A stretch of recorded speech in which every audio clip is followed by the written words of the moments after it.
Welcome to the Council Sports Talk on the GS Radio Network. We are a couple Joes, Joey D with Joe Lewis. We call him Baby Joe. We're just talking sports with our friends. The Council Sports Talk is a grassroots collective of fans nationwide talking sports for the fan, by the fan. The Council is available for you watching and listening live on Mondays between 8:30 to 10:30 p.m. via the GS Radio page on Facebook and on YouTube. Please subscribe. Full podcast is available for download right after the show at gsradionj.com. We post new clips beginning on Tuesday mornings on the Council Sports Talk channel on YouTube. Again, please subscribe, like, comment, and be sure to share. Follow us on Twitter at Council Talk and on Instagram at Council_Sports Talk. Two Joes. Third wheel tonight is my play nephew, Jason Arazo. We call him Jay Lito. Yo. What's going on, fellas? Nothing much, man. How was your weekend, guys? Oh, epic. Epic? Oh, yeah, it was You went good. to alumni? I did. I went to alumni weekend. How was it? Little How was it? homecoming. It was my 20th. That's awesome. Yeah, like 50% of my class looked the same. You've been out of college Oh, wow. for 20 years? Well, that was, 20. Damn! Hey, stop yelling that so loud. It's about how you look. That's how I feel in my heart.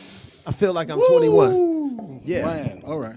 But it was cool, though. It was, everybody's doing good. That's Let me- good. Let me not hate on you because I was there before you got there. And I left after you left. Yo, everybody's doing good, man. Judges, Yeah. lawyers, doctors. I mean, it's nice. It's really nice to see how everybody's coming along. It made me proud. That's what's up. Yeah. All right. As sentimental as you may be, I wasn't going to cry. yeah, let's move on. Just a big shout out, Oakwood University. Woo. All right. Ahead on tonight's show, we're going to go wall to wall NBA playoffs. We're going to hit every series. We're going to talk about our reactions and our expectations moving forward. We are going to briefly touch on Major League Baseball, looking at the power rankings to see how everybody's doing here through week 4 of the season.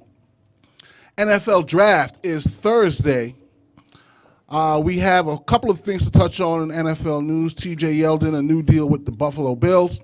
Russell Wilson, a new deal with the Seattle Seahawks. Yeah, good. That's good. And let's see what else. Amir Khan versus Terrence Crawford. A little bit of a disappointment. Coach Gene will come along a little bit later to give us his reaction to the fight. But let's get started with what's the buzz in the world of sports. You know, Black, you know what we're going to need to do? We need some type of buzzing sound effect. Like, like a bee or something. Like A bee? Like a bee's buzz. Don't they? Yeah, they do, but a bee is not very masculine, I don't think. Maybe like a buzzing sound like when your phone rings. Okay. Yeah. All right. Yeah. You want to do it? Bzzz. No, you're right. You're right. The vibration I like is that. the vibration is The strong. vibration. Yeah, You're that's right. better. You're right. It's better than the bumblebee. That's that technology. Bzzz, everybody. All right. What's going on in the world of sports? Jason, you got anything? I got one thing. Klay Thompson in his interview. So Klay Thompson had like this quote unquote breakout game, and if people keep saying that, I just find it kind of funny because Klay Thompson is a top 3 to 5 shooter of all time, in my opinion. Like for what I All time statistically? No, just shooter. All time in his life. Oh, okay. That's Yeah. Recently. That's what All time. millennials mean by all time. All time recently. They You mean- can't put him in top 5 in your generation either. I can't do in it. all Dude, time. it's too I early. can't do It's that. too early. As the a- way he too shoots. early. As a shooter, what am I basing that on? Stats? Stats, You him talking shooting the about- ball, the I way he mean, shoots the ball, the eye Pistol test. Pete, Jerry West, That's- Drazen Petrovic, Reggie they- Miller. You got a lot of people. That's- We got Reggie Miller. I understand, but we talking about Klay Thompson. He's a pure Ray shooter. Allen. I get you. All He these is. dudes are all these dudes are You pure said top shooters. 5. I said top 5. Right. Oof. We No, gotta I mean, go- I get where you're I said coming top from, 5. but it can't be confirmed through anything. Okay, on his way there. Once you know what? This is going to be my method to confirm where he stands as far as the greatest shooters of all time. Okay. All right. It's going to be his percentage. All right. I'll use the number of threes that he hits, but that's kind of weird. You know what I mean? How you get the ratio. Because prior to 3-pointers, they were shooting, but just not shooting threes. You know what I mean? That's true too. So it's We got to take the amount of 3-pointers you make in your life into consideration. We got to take the ratio at least. That's hard because Here- they weren't shooting threes before. See, my thing is, I won't even say LeBron could be the greatest of all time or a top 5. I want to see his career finish. Kobe Okay. finished. Michael finished. You can see exactly what they gave you, and then you can just let it fall and let the dust settle. All right. But I see where you're going. Like, if you're All going right. to talk about now one of the better shooters in the game, I can definitely, Right. I mean, rock I with that. just I believe he's top 3 in the game right now, just in the league. When we look at great shooters, Yeah. Hey, you're so generous. when Why- when we look at how great am I- shooters, how am how I is it exaggerating? possible to elevate him above great shooters who were actually the number 1 scorers on their team that depended on their shot to score points for their team, a la Reggie Okay. Miller, a la Ray Ray Allen. Allen. Okay, yeah, I understand You know that. what I mean? Now, he's a free agent this year, so you might get to see that in action. All right, You might get but to see what he can do. He needs to come to New York. I We'll don't make think him- he's leaving. I don't think he's leaving. They're not either. letting him walk. I think everybody else is gone. Splash Brothers remain.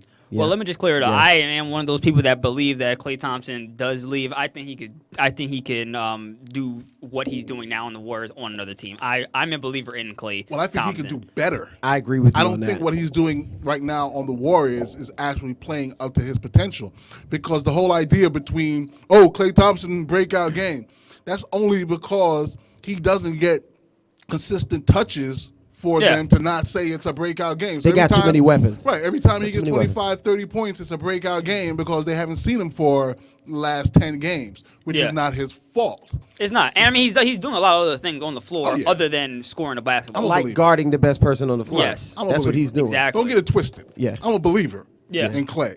Okay. You know what I mean? Yeah. I'm a full believer. And Clay's not coasting, but he gets the opportunity to chill because Yes. they're calling on other people to step Right. up. Kevin They are, Durant. Imagine when your shots are needed. Yeah. I gotta hit this. Yeah. I gotta hit this. Now, you know who My I team didn't is- believe in? Harrison Barnes when he was there. I Oh, yeah, never I believed didn't- in him. yeah, I didn't believe in Clay is different. I think Yeah. Clay will shine elsewhere. Yeah, I definitely think Clay's a different story. But back to the story, I just found it funny because they did say his 32-point game was a breakout game, and we are believers in Klay Thompson. Myself, I think that he could hit 30 points. Yeah, a that's game not a breakout. Easily. Let him take 20 shots a game and he'll get you 30. Yeah.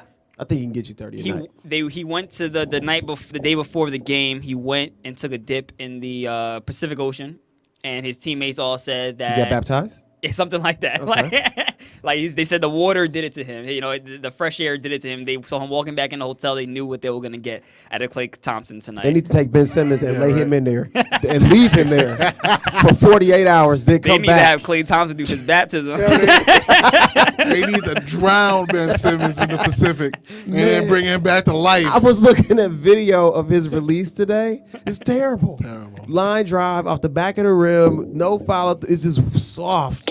He obviously is not practicing those. But guess what? I'm about to make a prediction. This is a bold prediction. What? This summer, everybody's going to be sending out videos. Oh, Ben Simmons, 40 straight three-pointers by himself. They're going to send out videos. Oh, look at the stroke. He's so much improved. Andre Drummond was shooting threes a Of couple course, years that's ago. what they do every summer. Oh, look at his shot now. Look at his shot now. Meaningless. Leave him by himself. I'm sure he can shoot now.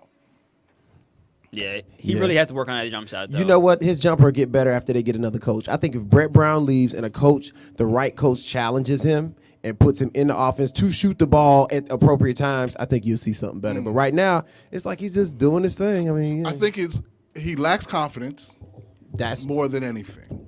I think practice it's that gives too. you confidence. And I'm sure he's shooting 100 of them, 200, 300 plus in practice. He needs to shoot 10,000 a day. That's what Larry Bird used to do. Yeah. You got to shoot 10,000, 20,000 shots a game. You can't just come out there, hey, coach, I want to practice a little bit. I'll see you in the office. 50 free throws and So you what is he, out of the building. So what exactly does he practice? Because passing and dribbling is I think that's pretty second nature natural. for him. I think that's second nature for him. Right. I think he needs a shooting coach. Oh, it's buzzing. Those are the bumblebees. That Joey thought he's about to get stung. He's like, oh.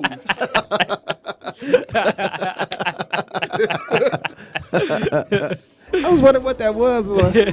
Oh, there it is again. oh yeah. There we go. We got the buzzing noise now. Hey, it's one step at a time, people. Hey, I'm one with it. step at a I'm time. with it. I'm with it. Progress All right. every week. Okay, are you done with Yeah, that was it. Clay? All right. The greatest shooter of all Of time. Of all time. Definitely top 5 in my generation. I don't know what y'all talking about, but I'm willing to debate the rest of the people. That's something we could Right. definitely See, break that bread on. sounds like something that'll end up on First Take, and it's going to be such a garbage debate because there is no way to confirm your viewpoints. Yeah. There is no It's way fun to to confirm debate that. it, and then we can yell, "There's no way," and Right. then get some likes and looks and views. Right. You got to find a volume shooter with a high percentage. Yeah, You know what I'm saying? And they're out there. Larry Bird for one. Yeah. Larry Bird for one. his Volume situation makes it a different comparison. shooter. Right. Yeah, but if KD leaves this year, I think you'll see his numbers go up for sure. Okay. Yes. Yes. They're gonna have to. So you think he's a better shooter than KD? Now I'm rethinking this a little bit more All right. now. Yeah. That's okay. We all make mistakes. I don't. Yeah, no, he's definitely not a better shooter than KD. I mean, It's arguable. It's definitely debatable. I'm just looking at when you look at the way Clay shoots, he could catch the ball by his eyes, his head, and shoot the ball, or he could catch the ball. I love by the his release. eye. I love the release. It's the same and every his time. release exactly is natural. Yeah. And it looks like the it's going same in every thing. time. Right. And Every I actually time. think he has much more skills than just the shooting. And you, I believe if he was your primary go-to scorer, your number one guy on your team, and he had to produce points every night for you to win, you're going to see him put the ball on the floor a little bit more. You're going to see him get to the basket a little bit more. You're going to see him play in the mid-range a little bit more. A la Rip Hamilton or Reggie Miller, and I think he would fit right into that mold. before we move on, I saw a statistic today on SportsCenter, and it said Klay Thompson, with his playoff game last night, he's had 5 games this season where he's had over 30 points and under 50 dribbles, and the rest of the NBA has that stat 4 times in a row. So he holds that stat 5 times by himself. Right. Because he's catching and shooting. He catches he's and knocking shooting, him he pumps down. fakes, He's a good shooter. moves you out the way. He'll shoot it over the top of you like he's about 5 inches. Right. Like he just creates some type of Now- separation naturally. He's also not getting attention. That's true. Yeah. So You don't that's have to a dribble. whole, but that's really, gotta really dribble. different than when you touch the ball and 5 people looking at you. Mm-hmm. You know what I mean? Like Steph does, like KD does. So he benefits from that, but I do see him as a bona fide franchise player. And he has longevity because his game doesn't necessarily need athleticism. Right. And that's what you lose as you get older. That jump shot, he don't elevate all high in the air like Kobe used to do. He just jumps up, set shot, wham, knocks it down. Yeah. So All right, take my comment back. No, don't take it back. No, I have to. No, it was a good one. No, but I can't put it in, even in this generation. It's still arguably. It Yeah, can't be definite. Yeah. he can get there. He can get there. And the other thing you need to think about, old NBA, when they used to put up 120 points with no three-point line. Yeah. And no layups. Because the whole league is packed into the lane. Everybody's packed into the lane. And if you watch old NBA games, they don't even get out past 15, 17 feet, where, today we play 23 feet and Yep. beyond. They never even extended past 15, 17 feet. Mid-range jump shots all day. That's how they scored 120 points. Yeah. All right, what else? I have a good one here. You have to tell me what you think about this. So, it's about your boy, Russell Wilson. Let's see. I'm going to read this to you, a little excerpt. In a recent interview, Seattle Seahawks quarterback Russell Wilson said that he urged his wife, Sierra, to take rapper Future off of her child support. He said, "I don't like seeing my son and my wife stressing about such a minuscule amount of money." Wilson then stated that him and Sierra don't need Future's coins and that he needs them. He doesn't need them anymore. So Sierra and her ex constantly argue because he's not consistent and can go months without even paying. He said, "I can provide for my family without his little coins." Whew, that was strong. He said, "And I'm sure That's he real needs strong. the money more than we do. He's got other kids in need." Oh yeah, that's definitely buzzing. oh, somebody got shot. That's fired. No need for him to overextend himself because we are set for generations ahead of us. Russell Wilson also just announced he signed a $140 million contract with over $100 million in guarantees and a $65 million signing bonus. Okay. What are y'all so, thinking? What is- so I'm you're- thinking what did so what Future you're say? saying. So what you're saying is that Russell Wilson is actually the future. Yes, he is. He is the future. All right, and the future is the past. Yeah. Okay. The future that we knew of Okay. is definitely gone. That's interesting. Now this feels like some shade being thrown. So I mean, okay, so it's interesting to me that Ciara is even pursuing the child support from Future because she don't need it. Maybe it's a little spending account, like, Yeah, maybe it's just her way of getting to the dude. just to do something. Just to throw shade at him, Right. Putting pressure on him every month or whatever the child support, even though, that is his child. Oh, Yeah. we're not saying that he shouldn't pay child support. He should absolutely pay child support, but he's also, purposely maybe he can't afford it.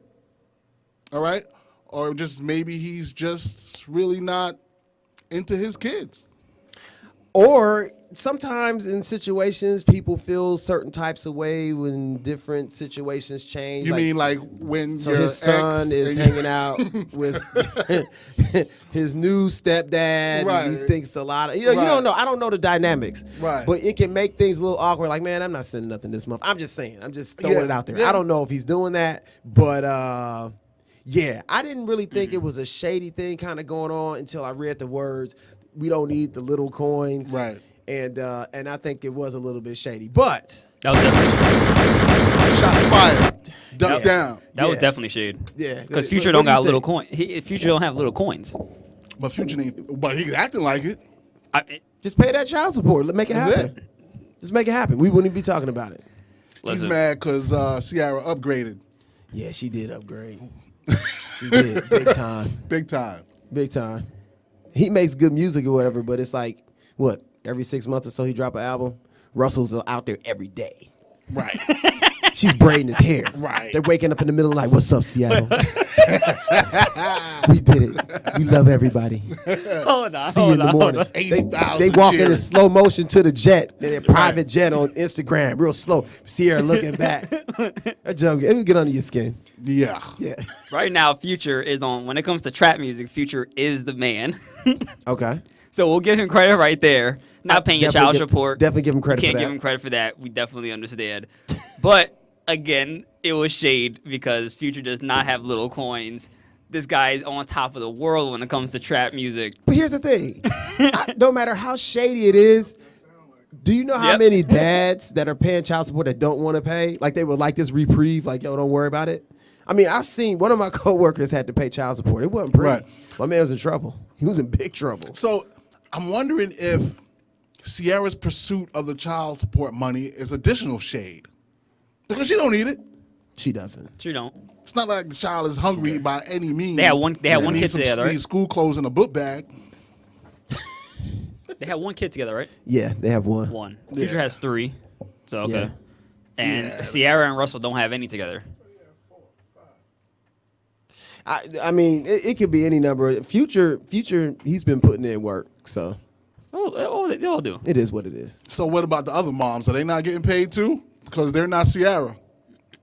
They What? might. And they're not married to Russell Wilson. Yeah, there's only one Russell Wilson. So the other kids actually might need a book bag and lunch money. But then the good thing is that he can take the money that he was going to give to Sierra and give it to the other kids. Ha. Yeah. That's wishful thinking. Or get a new chain. Yeah, chains are kind of nice. You gotta have a He chain. got about 6 on his neck right now. Wow. Ridiculous. do. All right. we got any other buzzworthy information? I had something, but you Yeah, go no, ahead. I don't have anything. So did y'all hear about the Donovan McNabb comments? Did. Oh yeah, it's a big deal. We're buzzing again. His comment was, I think in the next 2 or 3 years, 2 years or so, he's talking about Carson Wentz. He has to find a way to get out of the second round of the playoffs, McNabb said. It goes on to say a few other things, but the bottom line was that they may need to look in the draft for their next quarterback. Right? And that was his comment. Now, I personally don't disagree with it because Nick Foles saved them a couple years. Twice. Last year he saved them, and in the Super Bowl run, he saved them, right? So I can see somebody saying that he may not be able to hold up. But then the players on the Philadelphia Eagles, and I'm sure Carson Wentz, they all took offense to it. Everybody's offended, and they just really didn't like it. So McNabb had to go online today, clarify his comments, and kind of explain where he was coming from. He said, for those of you who misread and didn't understand, were confused, or just didn't like my comments, let me clarify to you. Let me start by saying there's no beef or ill will with Carson Wentz or the Eagles. My comments are strictly based off of experience and understanding of how the business and football works. You are consistently evaluated every day, every game, and if you are reliable and or healthy enough to play, I know at times as players and fans, it can be confusing to move on from a beloved player, but due to the business of health, and trust, he said, and trust, tough decisions are usually made. Maybe people just think or didn't like it because it's coming from me, or I answered a question from one of the talents on the radio the way you didn't agree with. He said, but what did he say? It's that how you feel. I'm sorry you feel that way. It's the nature of the game. So he's just voicing his opinion. But people in Philadelphia heard it and they weren't too excited about it. Really? I understand what he was saying. I actually agree I mean, with he's him. 100% right. I don't even know who their backup is right now. He was fair. He was fair in his evaluation. He was being Right. honest. I mean, the facts are what they are. He had one good year. All right. He was injured that one good year. That's right. When they won the Super Bowl. And they went on and won the Super Bowl without him. Yep. He returns and struggled. All right. The team struggled. So that means he struggled. I don't care what you put up in terms of numbers. You weren't winning. Nick Foles got in and you were winning. So he's young enough to still be developing. So McNabb might be wrong there because you want to give 4 or 5 seasons for a young player to develop. I would say going into year 4, which we might be, you should be looking for the next plan. But that pocket of greatness that he had is so appealing, and that's what the fans see. For 10 games, this guy was the MVP of the NFL. Yeah. You know what I mean? Yeah. And they're seeing that, and they see that, they're hoping it's only upwards from there. But truth is, he has regressed. So Especially probably premature injury-wise. for the comment. The injuries really, I think, Right. I don't even know if the skill set diminished, but I know that the injuries have been hitting him. So was it a torn ACL? Yeah. Then now last year was a stress fracture in his back. He's just Yep. getting started. I don't know if that gets better for him as he gets older. just getting started, but right. usually it gets worse. And not to mention that he was heavily relying on his ability to run. Yes. Yeah. And he's not Michael Vick. I just hope that he gets he gets his injuries all sorted out this year. I feel like he kind of rushed back into the swing of things beginning There was no of need for last that. year, You're right. and it was no need for that. There was a lot of pressure coming off the Super Bowl. You want to get back involved with your team. I think pressure may have not been there from the team and the coach, but just surrounding pressure from your fans, the media. The you know? pressure was watching Yeah. somebody else carry the team to a championship. Yeah, And saying, I exactly. want to get back and take my team back. And even in the beginning of the year, they weren't winning that much with Nick Foles. So it was like, hey, we want, people are barking that they want Carson Wentz back. And even when he came back, it was Struggle. struggle. He wasn't all there. Luckily, they did make they did make They the did. playoffs. They made it, and they lost because your boy dropped the ball on the ground. Yeah. All right, so here we go from the stat nerd. Cody, you talking about him, the kicker? No. It wasn't. It was the wide receiver. Alshon Jeffries. Oh, Alshon Jeffries. yes. with the Yeah. ball went through his hand. Ball bounced right off. When I yeah. played football in high school, we had a coach, and he would say, this was his famous words. I'm going to put on his voice. If it wasn't brick, it would have killed you. Hit him right in the face. All right, so Carson Wentz last season, 11 starts, 5-6 overall record, a 70% completion percentage, which is excellent, 3,074 yards, 21 TDs, seven interceptions. So he was on his way, but the team was still 5-6. And he threw the ball to one person, tight Threw end. the ball. Yep. That's all he threw the ball to. Right. Previous year, he went 11-2, a 60% completion percentage, so a big improvement from the 60 to 69. 3,300 yards, 33 touchdowns, only 7 interceptions. So, I mean, looking at those stats, I can see why Eagles fans are like, "Oh, slow your roll. This guy is special." But you know, that 5-6 record. Again, the quarterback gets the credit for the record, whether it be positive or negative. But obviously, as you said, in the early season, Nick Foles wasn't winning either.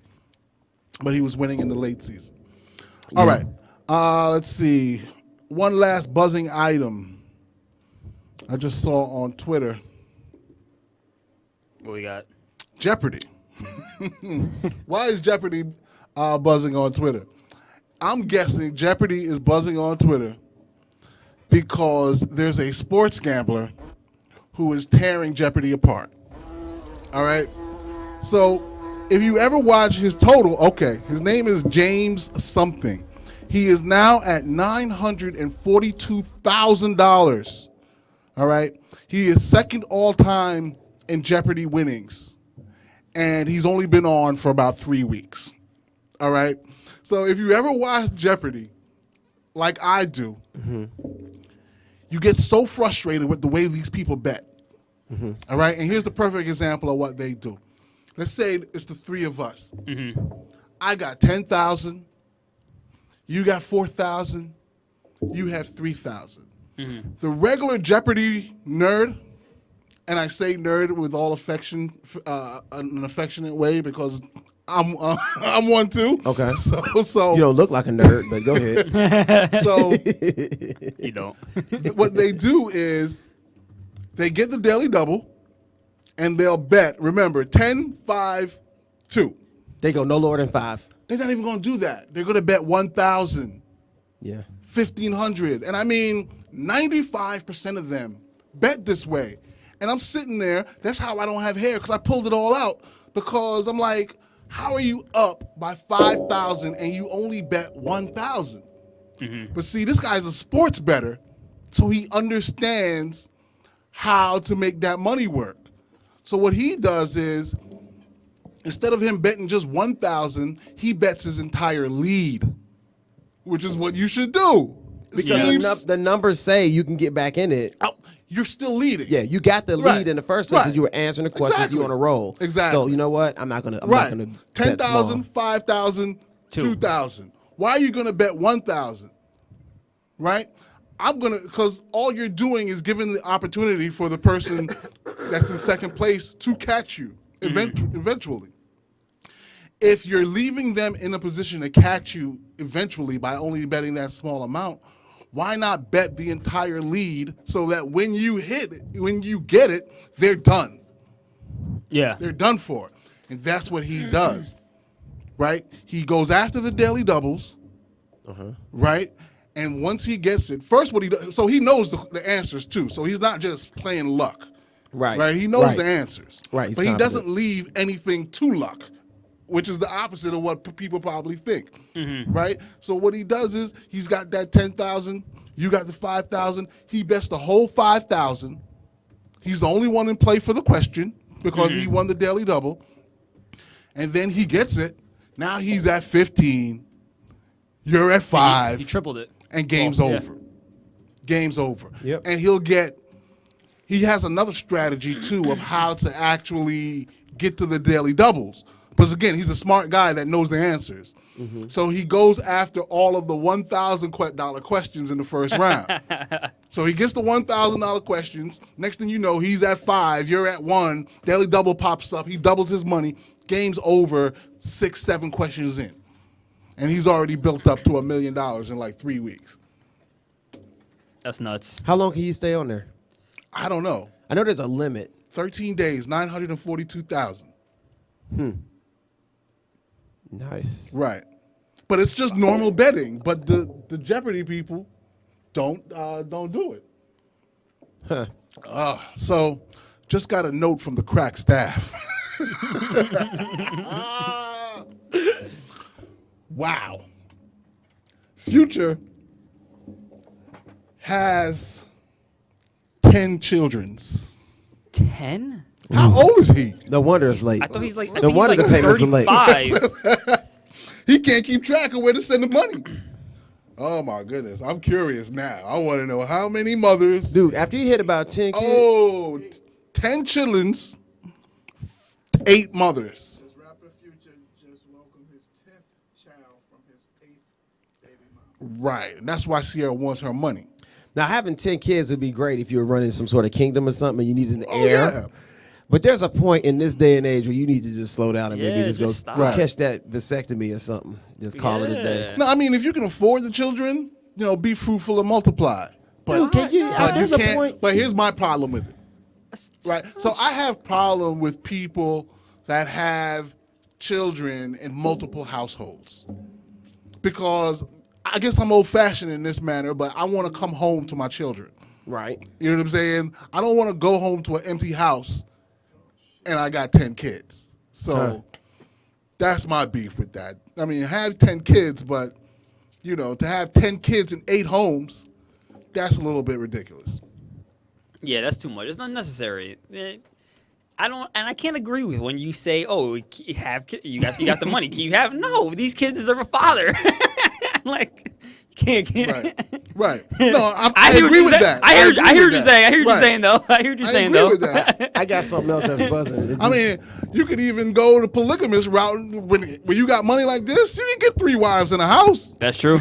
And they'll be completely fine with it. They'll I'm be pretty sure completely fine with it. 5 of those baby mamas will be like, "Hey, I'll share you." I'm pretty sure. you can find 5. Yep. Easy. Easy. He has 5 in there, guaranteed. Something just crossed my desk because my phone just buzzed. All right. And Bleacher Report has something posted on Instagram. It says former Sportsnet LA host Kelly Tennant files a lawsuit saying Luke Walton sexually assaulted her in May 2017. Wow. Well, too late now. He's got a new job. He's good. He's locked in. Is he locked in for real? Sacramento. How real is that story, though? I don't know, but it's a problem this day and age. And I can't You know say what? I believe it. But here's the thing. But I'm just saying that it's just when not good. When it's one, okay. First of all, we got to get off of this topic because it is a little bit unfair to cast judgment on this young woman. So, Oh, I'm not casting judgment. Right. On So we anybody. don't want to. I'm do just that. reporting the story But in I'm gonna regards need- to Right. I'm going to need it's multiple buzzing. complainants for me because sexual assault, people who commit sexual assault, they tend to be habitual assaulters, right? So one person coming out and saying that could be a misunderstanding easy. You know what I'm saying? But usually it starts with one and then the rest come. I need to see some corroboration from some additional I just want to see the rest of the people. information. I can't really say. And in these day and age, it can go any way. Right. Like she could be the person that's not telling. He could be the. Right. It can go any direction. So until What everything year? comes What out, year did she say this occurred? 2017. So until About a year ago. That's Oh, one. come on. This dude is a grown-up. Yeah, He's a 2017. grown-up with all of that history behind him, and now he starts to I've sexually never assault? heard anything about Luke Walton in Right. this regard. His Right. dad, his brothers. So we'll see. Right. We'll see. But that's the buzz. That's the buzz. That's By the way, Future is 35. He's having a good run. You better keep them hits coming. I'll tell you that much. You have 10 kids and 8 baby mamas. I tell you what, That'll take you down the tubes. I hope you got a good little annuity because honestly, I don't even know a Future song. Maybe if I heard one. You probably, Yeah, you know you him. definitely Yeah. know one if you hear one. You know him. I mean, does he have a classic that's going to get played forever? Yeah, he's got some Yeah. hits with Drake. Oh yeah. Oh, yeah. Oh yeah. Yeah. Okay. Oh, yeah, he's Yeah, got classics. yeah. Okay. Yes. He does. He does. Hold on. He does. There's a DJ behind this board. He's got one There or is two. Exact- no All other music authority than the dude behind the board. He's got one or two. Cat. He knows He's the got one or two. classics. Look around. He knows the classics. I don't have to Again, beg you to get differ. into this thing where it's like classics for this generation. No. Exactly. Classics. There's no such thing as classics Because for this a generation, music is different. No. It's nothing like this. Bro, you have to have your stuff played forever for the money to keep going. If you don't have your stuff played forever and people then going to sample your stuff in the future, They're You don't- calling him like the father of like I don't say father, but he's one of Trap the founders music. of track music. Trap music. Trap music is Yeah. a sound. Trap music is a sound. It That's is. a sound. It's, It's a a special genre. beat. It's a different rhyme scheme. I'm just saying. You may not be down with trap, but I'm not gonna lie. Like some of it is. I mean, listen. Lyrically, sometimes with trap music, I don't really hear a lot of lyrics. Sometimes it's more so the beat, the beat. the cadence, and They then it'll put be the chorus. they just put words together differently than your average person. Everybody doing the same. Yeah. No classics. There's no classics. He has a one song with Jay-Z. I got the keys. I got the keys. Right. You gotta have His new album was your music everything. has to be played Say forever. classics, we mean we could play it 20 years from now and it's still rocking the party as if when it first came. I think it will, like the songs he has with Drake on it. He's got a couple songs I don't like, but He he's has- got some he has- songs I yeah, do he like. has a full album with Drake. Jumpman. Like, I mean, it's a lot of stuff. That should be a good show to watch. Yeah, Take for it one there. reason only. Take it there. Okay, all right. That was an extended "What's the Buzz" segment. Yeah, because there was a lot going on. All right. Mask Off. I'm sorry. I apologize. Mask Off? Mask Off. Molly Percocet. You Here know we go. that one? You heard it, Ron? Mask Off. They'll be playing that for a while. That is gonna be played for a while. By Future. It's about Future. Future, Yeah. 2.3 seconds. Right. Right. It's just the chorus though. Yeah. It's a transition song. Just the chorus. They'll play it. That's all that matters. I don't know though. any of the Okay. words except for the Molly Percocet part. But here's the thing, though. All right, go ahead. Go ahead. What are you gonna say? I'm looking at this. It says Magic Johnson joins Ice Cube to bid on Disney Regional Sports Network. Oh wow. Are you on the microphone? Can they hear you? So Magic and Ice Hold on a Cube- second. That's wow. Go ahead and say that again. 1, Ron. 2. Says Magic Johnson joins Ice Cube to bid on Disney Regional Sports Network. All right. So, what's happening with Disney? And this is interesting because Disney owns ESPN. Oh, they do. Yes. Did Oh, not yeah. know that. Okay. ABC, all of them together. All of them. ESPN, ABC, Disney. Disney is so huge and their expansion is continuing. So, like last year, a couple years ago, ESPN laying off people everywhere. People like, oh, Disney's in trouble. No. Disney's just kind of modifying their business structure. The market has changed. based on what the market is doing. All right. Their purchase of Century 21 Fox was done so that they could create their own streaming service to rival Netflix.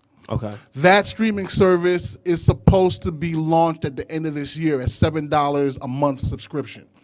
All right. So it's going to immediately hit because, of course, what Disney does for the kids, right? Yeah. Then you got Marvel, you got Star Wars, you got, all of that other stuff that they have The too. resort. My God. All right. Fox has sports content, but I don't know if that sports content went with the sale to Disney, right? So now when you talk about creating a regional sports, because Fox is huge, they own a lot of the regional sports networks. So if you're talking about Disney creating a regional sports network, they're doing so to compete with Fox, who they actually just bought a lot of the entertainment content from. So this is going to be very interesting. Magic Johnson and Ice Cube being a part of it is also very interesting. Ice Cube is just growing in terms of his media empire, and obviously, Yeah. so is Magic. Yeah, Magic is magic. So let's see. So they're trying to acquire 21 regional sports network from Walt Disney specifically. Okay, maybe Walt Disney bought that from Fox. So I believe the regional sports networks might have went to Disney in the Fox deal, and now Magic and Ice Cube are probably part of a group who is looking to purchase a piece of that from Disney. Okay. It's 21. I would assume it's major markets. All right, so this is from the Source magazine, which is not necessarily a go-to sports. Ice Cube has announced that basketball legend Magic Johnson would be joining his team in an attempt to acquire 21 regional sports networks from the Walt Disney Company.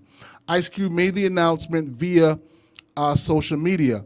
Ice Cube is seeking to acquire the sports networks through his 3-on-3 basketball league, Big Three, to air content from celebrities and athletes such as Serena Williams and Snoop Dogg. Will Smith has also joined the bidding group.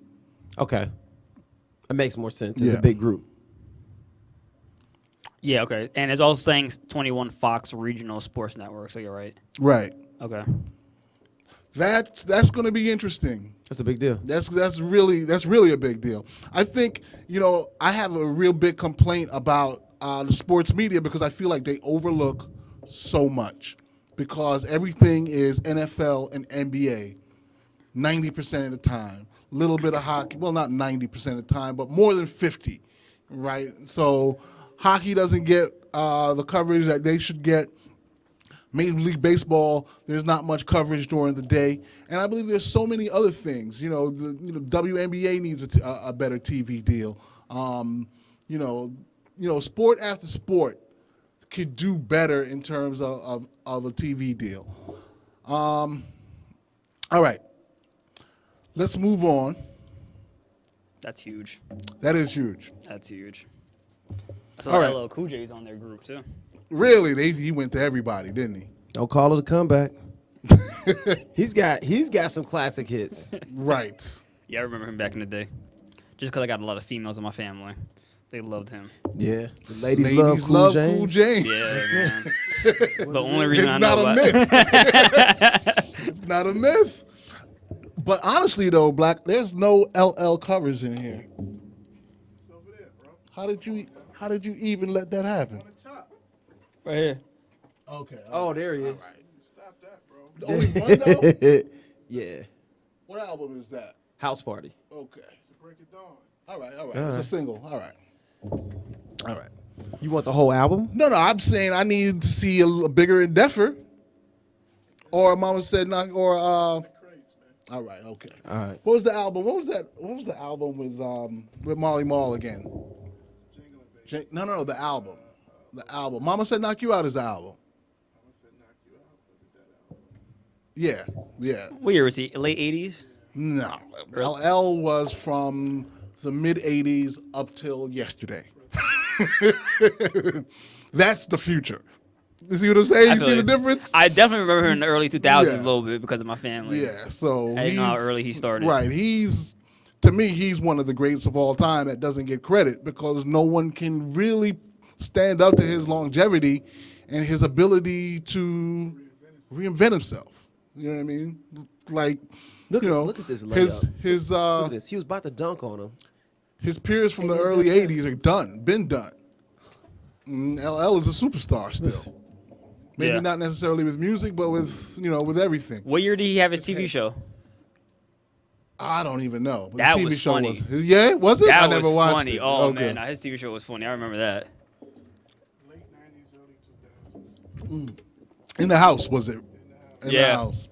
Yep. All right, let's jump. Baby Joe's big stories. All right. Russell Westbrook had some controversy in terms of his post-game interview, Yes. or shall I say post-game press conference. Uh-huh. Joe, fill us in. There appears to be an ongoing issue with Russell Westbrook and a reporter, Barry Trammell, from the Oklahoman. Yes. That's a beat writer. That's the Now hometown guy. So, in a city like that, Yeah. right? Compared to New York, where you have 30 different publications, Yes. 10 different TV stations, and all of that, where, there's 40, 50 beat writers all fighting for a story, you can ignore one or two of them. Yeah.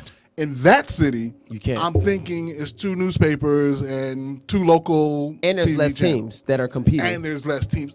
There are no other teams. Yeah, yeah. It's Oklahoma football. You might have some Oklahoma college State, teams, but they're not even competing. Oklahoma That's State, it. OKC, Thunder. Wow. So they want him year round. So Yes. tell us more. So the issue is that every time he asks Russell Westbrook a question, He says, "Next question?" Next question. and other people are doing it too. So Barry said he's not backing down. He's going to continue to ask questions because that's what he's supposed to do. He almost expects Russell to just shut him down every time. So in the meantime, before we get back to that situation, Steve Kerr made some comments today, and he was a little bit, I guess, kind of concerned about the situation. Now, mind you, Russell's behavior is not against any of the league rules. There's nothing illegal about it. He just goes, if he doesn't want to talk to you, he says, next question. So Steve Kerr says, I just feel that we have to be very careful as a league. We're in a good place right now. Very popular. Fans love the game, the social dynamic, the fashion. But more than anything, they love the connection they feel to the players. I think it's important for the players to understand that it's a key dynamic to this league. I don't think this is a healthy dynamic for this league, for any player, any team, any social media, and any national media. Now, I had a little bit of a problem with this. Some people think it's a good idea. So, yeah, Steve Kerr is completely correct. I disagree with it because you can immediately point to one person that always you have a hard time interviewing him, Greg Popovich. Yep. Greg Popovich will blow off an interview, or he'll say something smart or coy or crass and kind of keep it moving. He's not rude all the time, but you definitely know he does not want to talk to you at certain times, depending on his mood, right? And even though you can say like, "Oh, it'll affect the game," I honestly don't look at the post-game interviews. And the only ones I really do pay attention to are the ones that go viral. And that usually means somebody was arguing, somebody was saying next question, or both teams came out and played, thank you, good night. Like, those are the people that we're paying attention to. I don't think it hurts the game at all. Now, honestly, I also get tired of the guys that say all the cliches and they say all the right stuff, like the Peyton Mannings of the world, right? Oh, we had a good game. They'll talk to you for an hour. You have no information, nothing interesting, nothing viral, nothing that you already didn't know. Yeah. And so it's like a waste of time. So I disagree with Steve Kerr in that what Russell Westbrook is doing is like bad for the game because other people are doing it. And we can look at Marshawn Lynch. You can see that type of behavior interaction actually created more interest in him, which brought him a reality show. He got more marketing deals. He's one of the hottest dudes out. He wasn't nasty about it, though. Nah, Russ, I can't say Russ is nasty. Russ is just kind of like, he's just over it. You ask him something stupid, and it probably stems back to something that happened. I don't know exactly specifically what it was, but it stems back to something that probably just really got underneath his skin. He's like, you know what? I'm not talking to you anymore. Probably the writer, who again has nothing else to cover but the Thunder, criticized him harshly. Criticizing him about his lack of winning when it counts. Could be that. That'll make me not want to ever talk to you again. Yeah, but that's the deal. So the thing about Russell Westbrook that's really interesting, this leads into the next segment or segue, they are not doing well in the playoffs right now. Nope. So the criticism is definitely going to be coming now. And I was going to ask you guys, I know y'all been paying attention to the series and so forth. What exactly is going on with that team? I don't feel like it's Russell Westbrook's fault completely, but I do think he plays a part in the fact that I think they're looking at a team now that's going to be in this like competitive purgatory. You spent a lot of money. You have a bunch of young guys.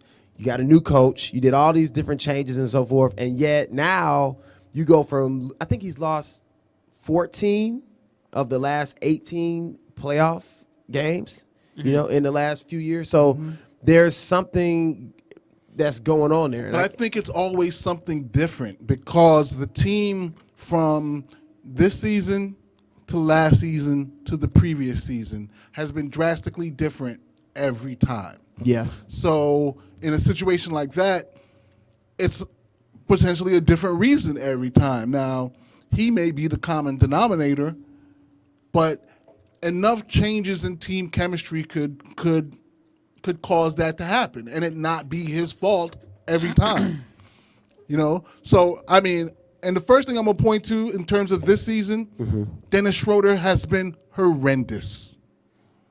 He gets no minutes though. He doesn't get enough. He gets minutes. He doesn't get enough minutes. He gets minutes. He's a key player. Last night he was okay. He's a key cog. I don't think we can really blame him because he's playing that Reggie Jackson role. He's coming off the bench playing minutes when he can. He's playing off the bench. But he's their sixth man, and he can't start. So he was brought there to get you what he does, his 15 points a game off the bench.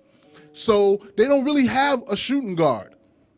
All right, so Dennis Schrader is a key piece for them because they depend on him for 30 minutes and 15 shots a night. But I don't think that he's not the guy that's gonna put Yeah, you he over would- the hump. Like I'm not looking at this team and saying, "Yo, Schroeder is the reason that they're not doing well." I mean, last year they blamed somebody. They blamed Carmelo, right? And then the year before that, I don't know who they specifically blamed, but I know that Kevin Durant was gone, so they would, it's this process of a transition is going on. Like they're blaming a lot of different people, and I'm looking at the situation as either you've put together the wrong team to where you guys can't hit open shots. Here's another thing. This is the only knock I have on Russell Westbrook. He has no jumper. No jumper whatsoever. Them shots do not fall. The three-point shot, the mid-range shot that he used to have, not going down. I don't know why. I don't know if he's injured or whatever it is, but it hurts them immensely. So if you look at their statistics, a lot of times they're missing a lot of open three-pointers. Right. The plays are You know drawn who's up missing nice. them? Dennis Paul. Schrader. So here's the stats from the playoffs. Okay. In 4 games, Paul George leads the team in minutes at 40. Then Westbrook 38, Jeremy Grant 33, Steven Adams 32, Schrader 29. That's their 5th starter, but he comes off the bench. He only got 29 minutes. 29 minutes that's a start. That's starter's minutes. How many points is he averaging? He's averaging 13 points on 40% shooting. That's His not bad. His shooting from 3 though. 13 points is almost to where your 15-point thing was. You wanted 15 points from His him. 3-point percentage is 23.5.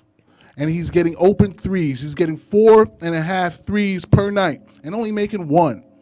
But dude, at 29 minutes, you can't even get warm. Hold on. He's warming up for 5 shots. Westbrook- 29 minutes is major minutes. That's starter minutes. He's But averaging, it's not 29 minutes straight. It's like you're playing 5 minutes in the first quarter. The second quarter, you might get 8. So here's what will actually happen when you bring a player off the bench like this. He comes in with, say, 4 minutes left in the quarter. Okay. And then he's going to play deep into the second quarter. So he plays really 2 games, all continuous for, if he's getting 30 minutes a game, he's playing 15 minutes in a row per half. He hasn't said anything. Yeah. All right. So first, to the beginning of the conversation, I agree with you on disagreeing with Steve Kerr. Yes. Because my view is this is the playoffs now. Yeah. These guys ain't playing around. They don't Right. really care about the fans or people like that. They trying to win now. The season was about the fans. That was about the show and the drama and the soap opera, the stories. Now it's the playoffs. They trying to get somewhere. They trying to prove to them. They're trying to prove to them team, their coaches, the higher ups that they belong here. They're trying to prove that they deserve the amount of money they're being paid. Whatever they're trying to prove, they're trying to win too. Yes. So that's one thing. I disagree with Steve Kerr, and it's not gonna hurt the NBA or anyone else if Westbrook says next to a reporter. That's one. Yeah. 2, I slightly disagree with Joey over here about Dennis Schroeder being the problem. I don't personally agree that Dennis Schroeder is the problem. One, Dennis Schroeder, before he was on OKC, was he on the Hawks? The Hawks. On the Hawks, if you remember, he was playing. I don't see him as a 6-man. I see him more as a backup point guard to whoever. I think he's a great backup point guard to anyone. I think he could come off the bench. He has a good jump shot, and he could get really streaky. He just has a natural jump shot, a natural pick and roll type of offense that he can create, and that's what I feel that he does. I don't think he He could be backed up Teague. Yeah. And when Teague left, he started. There for a you little go. while. And I don't see him as being a reliable 6-man. So if that is what OKC wants him to do, I think that is where they're mistaken. I think that the problem with OKC, ever since KD left, they've been a great season team, but a playoff team, it just hasn't happened. And I think it's a problem on the staff because when I see OKC do good, they do up and beyond. They're great. No one Right. can stop them. They're Right. athletic. They can run the floor. They're full of energy. And they end up hitting a lot of shots. But when they're doing bad, there's nothing that they can do to change. They can't seem to get out their way. The only thing that seems to happen is that, okay, we're losing or we're doing bad right now or we can't get any points or something is not going right. So let's get the ball to Westbrook. And that can't be the game plan every time. You can't. Westbrook can't be the game plan if something is going bad. PG has to be the game plan, and this is why he's averaging the most points in the playoffs on their team. Westbrook he's averaging 33% from 3-point range. You can't rely on a guy who's averaging You're 33. making a good point because I was just about to say we may be able to say that he is not a closer. Yeah. OKC needs a closer. You're down 5, 3 points or whatever. Who do you go to? Kevin Durant's not there anymore. Yeah, he's not. Right, but check this out. Paul George shooting percentage in the playoffs, 37. Not good. Russell Westbrook, 36.3. And then Schrader's actually got 40. So, and then the thing about Schrader's a NBA starter. He's one of the 30 best point guards in the NBA. He's good. Hands down. Yep. This is a guy, if he was your guy and you wanted to play him 35 minutes, he's excellent. I actually So like I'm not him. going to take anything away from him. I think he's a really, really good player, and he should be a starter somewhere, and they got him to be a sixth man. But I get what you're saying about it. He's not necessarily a good sixth man in this particular situation. But I mean, I'm thinking about it. If I'm Schrader, Dennis Schroeder, whatever. Schroeder. If I'm this guy and I'm coming off the bench behind Westbrook, who's already not performing well, and to put that pressure on him, I'm not saying he can't handle it, but that's a lot. And I feel like his 13 points is doing just enough. I think that there needs to be. I think you need a. Who is the coach again? I think you're right because I think it's the you coaching plan. I think it's the coaching. Billy Right. Donovan. Yeah, Billy Donovan. like there need. You need a legitimate scorer in the playoffs that's not going to shoot. You can't have. You got if you're- PG. If the guy, no, That's a no. legitimate score. Not today. Who is? Not at Paul 37. George? Not at 37%. Nah. Yes, He's putting up the should. points. He He has should moments. be. He has moments. I don't care how many points that you score because at 37% you're going to lose. Okay. Your volume shooter cannot be 37%. You can't have your number one guy taking your most shots, 20.3 shots per game for Paul George, 20 shots a game for Westbrook, and they're combined 37%. You're done. You're done. That- What was Paul George? Can you see what was Paul George's percentage before last night game? No, I don't know. Okay. That would take some more research. All right, no but problem. let's see. I mean, for the season, though, his field goal percentage, see if he's really fallen off, 44%. Okay. So there's always a drop in the playoffs. Only the very, very special guys are able to go into the playoffs and maintain their shooting percentage. Yeah, it's just that. I hate when they do this. You don't hear it? Like, they keep on. It's I just hate that when they do when I'm looking at OKC perform, I'm constantly telling myself, why does Westbrook have the ball again? Like, why is he dribbling so much? Where is the play? Where's the setup of the play? Why doesn't PG have the ball in a point in this time? I look at PG as a more clutch and more reliable person than Westbrook, just because of you don't know what you're going to get out of Westbrook for this play. I feel that his jump shot was a lot more consistent 2 or 3 years back. Right now, Yes, the mid range. Yeah, that the mid-range- 3-pointer was always shaky. Mid range, pull up, top of the key was always money. his thing. But right now, it doesn't even seem that that's falling for him. Here's the next question. I heard somebody talking about this today. Ryan Russillo. He said this might be the time that you maybe just kick the tires on a Russell Westbrook trade. He said because looking at the team, you paid all this money. Like, yeah, he stayed there. It's not his fault. You can't blame everything on him. But what are you going to get for him down the line if he declines at all? I don't The think team is not going anywhere. You can't even. They don't even have Nurkic with Portland. They can't beat Portland. They lost the year before. I mean, they're losing. I believe that they'll lose PG mentally if they just get rid of Westbrook like that. You got to bring someone. You got to bring a key player in. But PG, the way that if you remember last season, Yeah. they did a whole party in Oklahoma to announce that PG was staying. They did that whole ESPN documentary when the coach went over to PG's house and he did this whole recorded thing, and they said, we got a lot of plans, PG, stay with us, pretty much. PG made a bad move. That was a bad decision for him. He had a chance to go anywhere he wanted, and he didn't have to go to the Lakers, but he went there. Can you imagine if he'd gone to like maybe Toronto or like a spot like that where you have other guys there that he would be a perfect fit for? Because the thing about PG is that even though he's good, for whatever reason, the injuries and toward the end of the season, he always seems to slow up a little bit. Yeah. Always. So he needs to be a number 2 guy, right. and that's what they have him for. And they were hoping that he was going to So- be like the Kevin Durant kind of guy. Somebody can help you hit the clutch shots, and it's just not. And It's you know not what- working. You know what this all says? It's not as easy as people think it is. People think it's real easy. It's not that easy to find a guy like that. They're so special. They are so rare. That's why when they show up in the NBA, they have to keep dominate 'em. forever. You have to keep him. Right? And I'm talking about the LeBron Jameses. I'm talking about the Kevin Durants. Right? That's why those guys win and they continue to win throughout their entire career because you just can't bring everything to the table that they bring. And the other hard thing is to find a coach that has a system for the players and then to have a group of players that have that chemistry. It's hard to put that group together. Everybody plays together. They like each other. And so now Oklahoma City has spent money. I mean, you can't say they haven't tried. They've done the best they could possibly do. And they still can't get out the first round.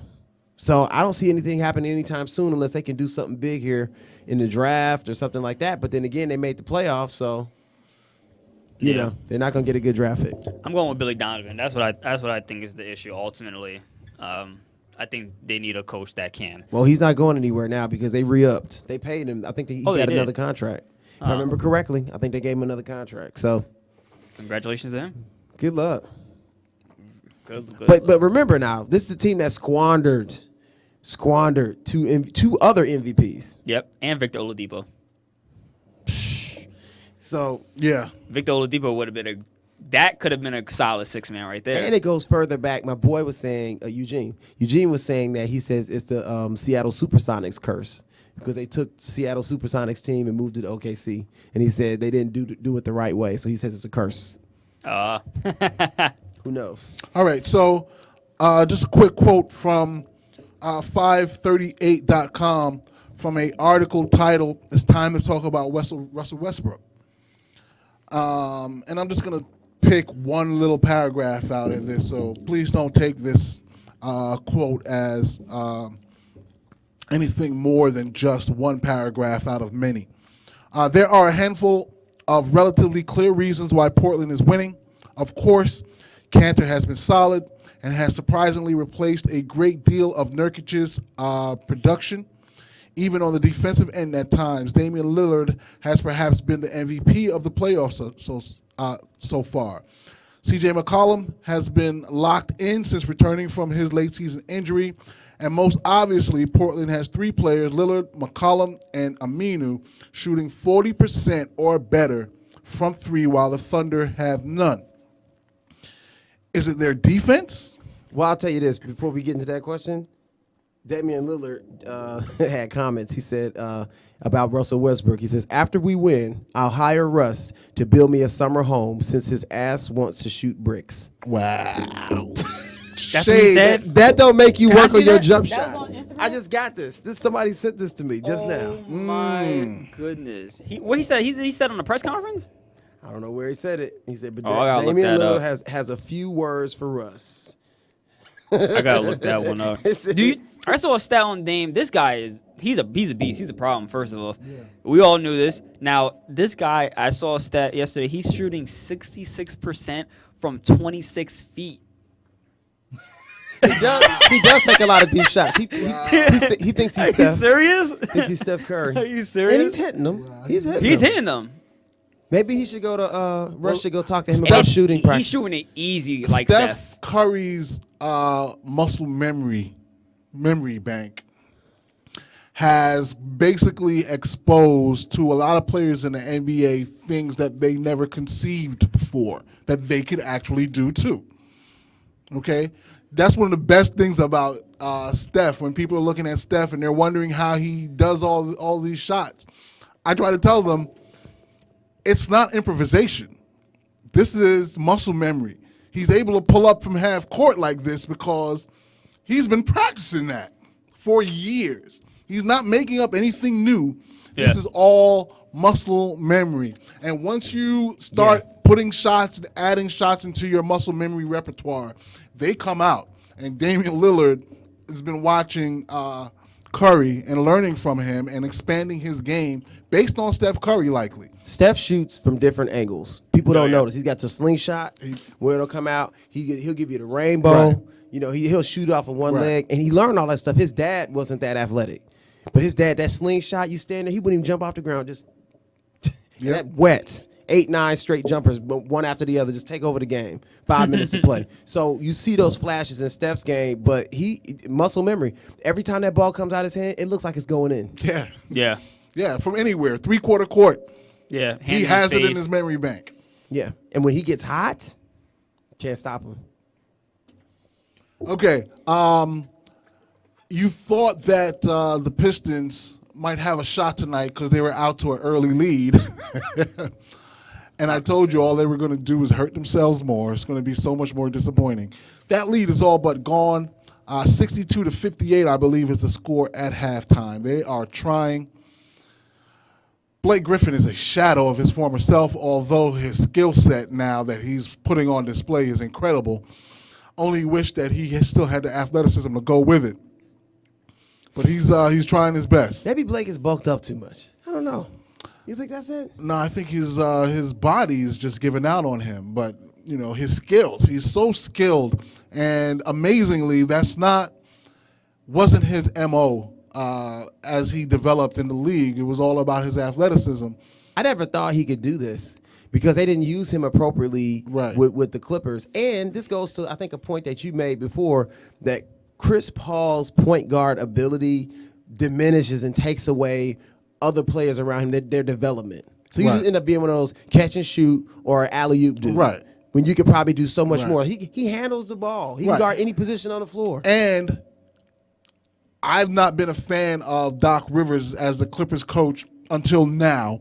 Is Agreed. when he's doing his best I agree job. with that. And it's because you do stuff like that. Like, Chris Paul did not need to have the ball 95% of the time before. He doesn't do it now. Yeah. Yeah. And You it know hurt what I'm the saying? team. And it 'Cause hurts when the he would get team. hurt, Right. they were like, what do we do? Or what they did was let him go nuts Right. and covered everybody else. Right. Right? Instead of using Chris Paul, who is an elite shooter, right? Use him as a spotter player a lot. And you all know, once he goes right, you're done for. You know what I mean? So everybody knows, and they just didn't guard him, and he always lost first, second round. But now he's off the ball much more, and it works. And I don't think he's a selfish player. I think it's bad coaching when you give a player like that the ball to the detriment of other players on the team. Yeah, he's not a bad player. He's not. And He's a great player. He's not selfish either. The thing is that he's so good handling the rock that you just say, okay, Chris, take the ball. Right. That's what ends up happening. But apparently, Blake Griffin is also very good handling the ball. Yes. And has been And we didn't very know good it. handling We the didn't ball. know it. We didn't know Yeah, I it. think it's For a some long certain time. players that he could really hinder when he handles the ball Right. that much of the Right. time. Blake Griffin Griffin definitely was people. restricted to being basically jump, catch this, and dunk it. Right. That's it. Yeah, he kind of stood in the Clippers too long. If that was going to be the case, like Well, he would have flourished right now. Now with look Chris at him. Paul Look at the gone. control. He's Look at him running- reading everything and Getting people in places they need to be. Exactly. Anyway, 62-58 is the score. Milwaukee has stormed back. Third quarter has just started. 64-58. We just scored. 64. You hanging on to every point. You Every can get, point counts. knowing that this is it. Yeah, I know. It's all over. I know There's it's no it. lottery pick for you. Nah, it's There's nothing. nothing but a first round exit I would rather miss the playoffs than to lose in a sweep in the first in round. the first round. Yeah. Now, the only benefit, Andre Drummond gets a taste of the playoffs, and he can maybe understand the level that he needs to play at. Andre Drummond has topped out. Nothing left in terms of development. We need a point guard. That's what we need. Right. And that'll help him. Remember last summer, Andre Drummond shooting threes. Like, yo, make a hook shot. No, I didn't think he I don't care about him shooting threes. Can I you said make he a hook needs to shot? go-to move. He needs a go-to He move. needs a go-to move in on the block. Yeah. Can we give it to you on the block when we need to? That's right. The answer is no. So all of you practicing threes from the corner all summer long, you should have been practicing that hook. look at that, Blake at the point. Yep. All right. Let's talk about the East playoffs. All right. All right. Brooklyn versus Philadelphia has been a very interesting series so far. Yes, it does.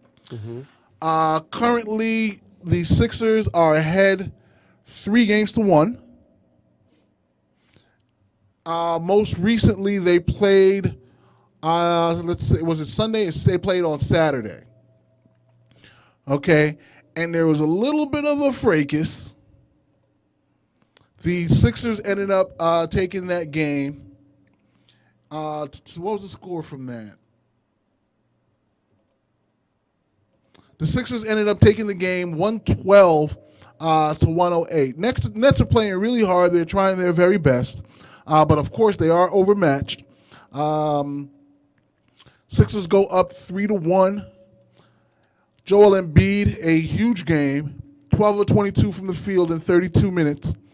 16 rebounds, 7 assists, 6 blocks, 5 turnovers, but plus 18, 31 points.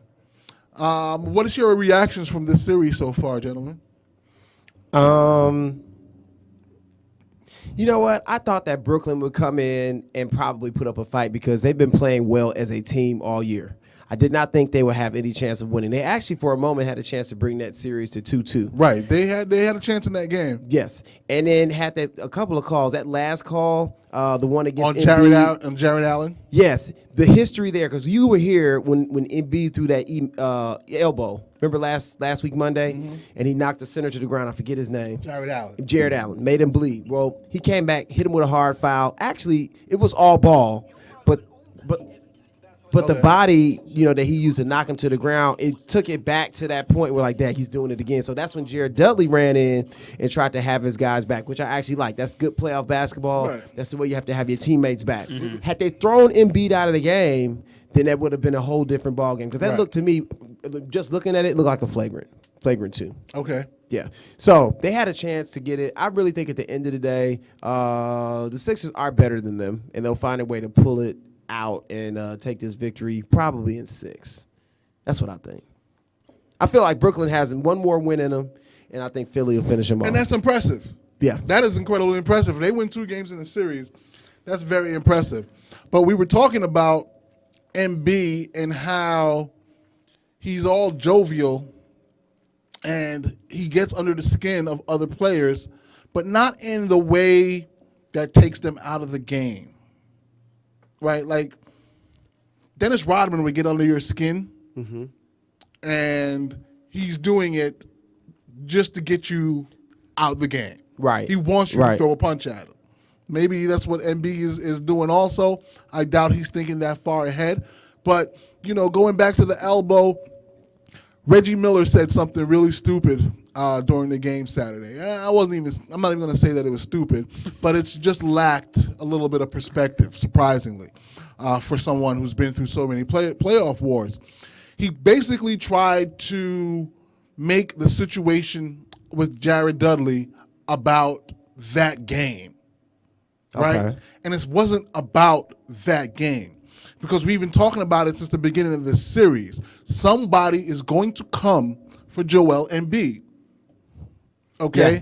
It's not a one-game thing. Yeah. And this was before he put the elbow in Jared Allen's mouth. Yes.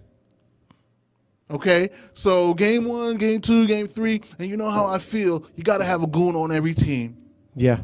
Just for situations like this. He's showing the young guys how it's supposed to be done. Right. This is playoff basketball. What Dudley decided to do was to be that goon. He had to be. Right? So it wasn't the play that Joel Embiid fouling Jared Allen that got Dudley fired up. Dudley was going after Embiid at some point in this game regardless. Yeah. And was just looking for the time to do it.